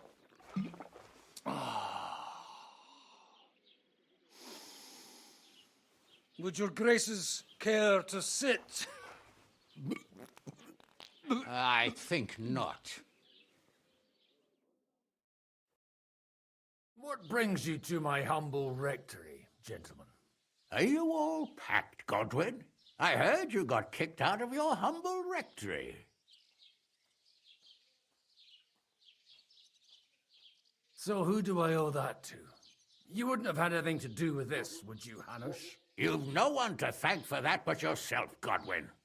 If you hadn't been living like an animal, you wouldn't be regretting it now. You're wrong, though. I don't regret anything. And I trust you won't regret hearing us out now. We have a secret mission for you.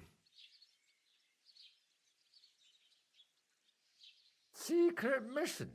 Sir Radzig, I hope you're not trying to drag me into some state espionage game of yours.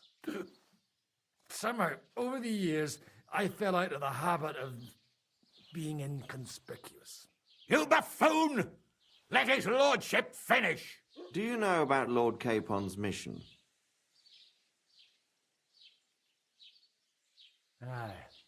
I heard a word or two about that. Where was it you sent him? Trotsky? Yes, to Sir Otto von Bergoff's castle. Royal Chamberlain von Berger. The League of Lords fella. You know more than I'd expect from you. It doesn't surprise me. I also know that Trotsky is about 3 days' ride away. 2 days. Weather permitting. The young lord should have been back long since then, shouldn't he? He should. But he's not.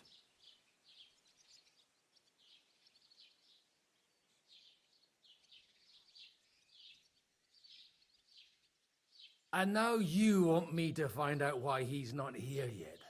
That's right. You'll go to Trotsky and see if anything's happened to him.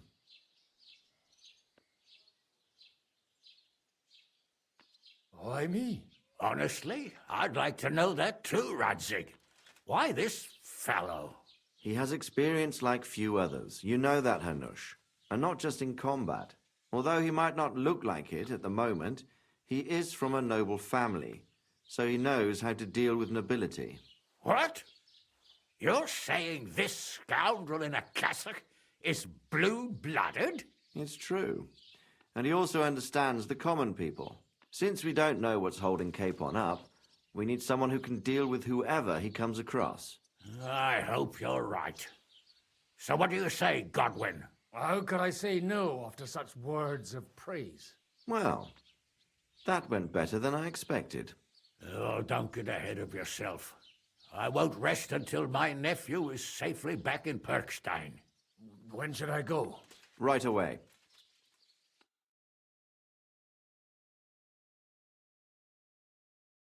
Fuck!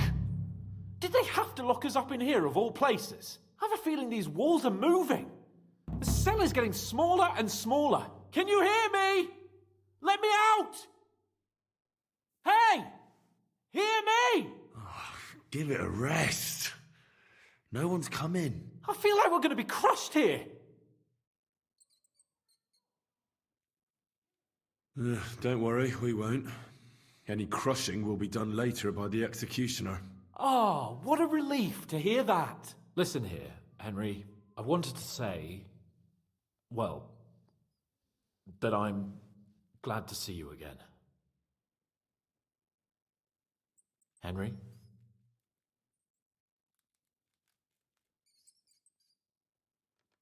After all, as you know, I'm just a common dung grubber, while you're the great Bellatore. Bellator? But I was stupid to think like that. It was stupid. But now I'm sitting here too for behaving like a Bellator. I might have left you in it. Yeah, you might. And nevertheless, Henry, I wanted to say that, well, you were right.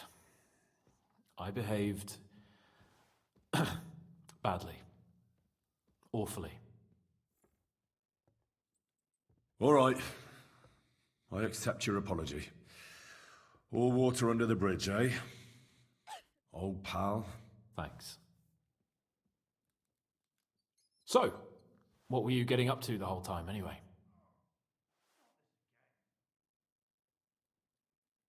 I was working in the blacksmith's forge in Takov. Oh, well, lucky for you, you have a trade you could work at. Sort of. Most of the time I was actually chasing after lost carts or scrambling over the rocks looking for hermits. Well, at least you weren't bored, eh? What about you? I also stuck to what I'm best at. What, boozing and whoring? Fucking hunting. You were poaching? Only commoners poach. I was hunting in the territory of another noble. Without his permission, admittedly. But that's a capital crime. Ah, bollocks. Nothing to worry about. Heaven help us. Shh, quiet. There's something going on outside the door. Have you seen Captain Thomas? Yarrick says he's in a bad way. He's right. Them fuckers cut him up good. Last I heard from Father Nicodemus, though, was that his wounds are healing. Aye. Only he's been struck down by a fever. And the Sawbones is away with Sir Otto. Good God. Captain Thomas! Yes! He met us before we reached the pond, didn't he? We showed him our letter. But he's in a fever. You heard them. Oh, we'll deal with that somehow. Hey! Leave it be. Hey! Open up, you rabble! We're messengers from Ratai. Your captain can confirm it. Do you hear? Again? Those damned fools won't give us any peace. Come on, fellas! Be reasonable! We're envoys of the Lord of Lipa! It's about time. Just you wait till Lord von Berghoff hears how you treat a noble. You, come with me to the courtyard. Chamberlain says we ain't gonna waste bread on you for nothing. We've got a job for you. What about me? I want to talk to the captain right now. You want to talk to God, fella. You're getting the gallows for poaching. What? But you can't hang a nobleman. Jesus, wait! Hear that? That bell's tolling for you, mate. 12 more times, and the priest will come for you. Hans! But you can't! Hans, don't worry, I'll fix it! Move it! I'm a nobleman! You hear me? I'm a noble!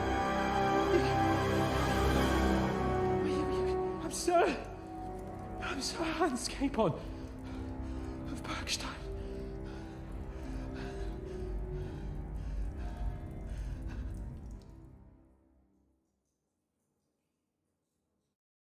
So, if you want to get out of here, you'll have to make amends and work off your debt. For a start, you can carry all the charcoal from this wagon up to the store. Wait, though. What's going to happen with Capon? With that madman? He was poaching, so he'll swing. But he really is a noble. Ain't you a bit old for fairy tales, son? Once the bell tolls for the 12th time, it won't matter a damn who he used to be anyway. If you want to do something for him, pray. And best pretend you don't know him. Your Captain Thomas can testify that we're envoys from Ratai. It's the truth, I swear. Don't you say a word about our captain. We don't know if the poor fella will live to see morning. They moved him during the night to the chapel at the very top of the Maiden. It seems only God can help him now.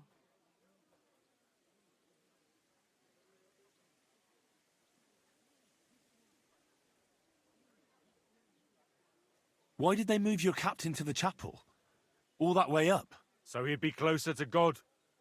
Either the good Lord will help him, or take him to his bosom. The captain's in a really bad way.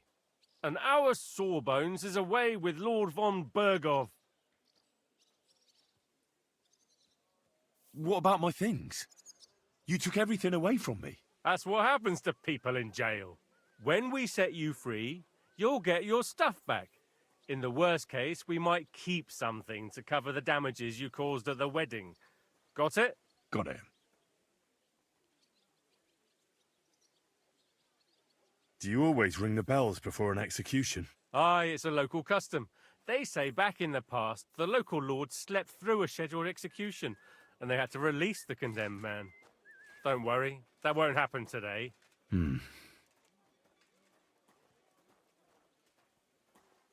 What happens when I'm done with this? What do you reckon? You'll get another job, and when there's no more work for you, you can bugger off wherever you like. That's all? Aye? What'd you expect? The axe? Lord von Berghoff is strict, but he ain't a tyrant. But poaching now, that's another matter. And can I go there? I really have to talk with Captain Thomas. Don't fucking annoy me, fella. You got off lightly so far, believe me. What? You won't even let me pray in the chapel? We will not. You're not allowed inside at all. And don't let me catch you snooping around there. I'll get to work then. Good lad.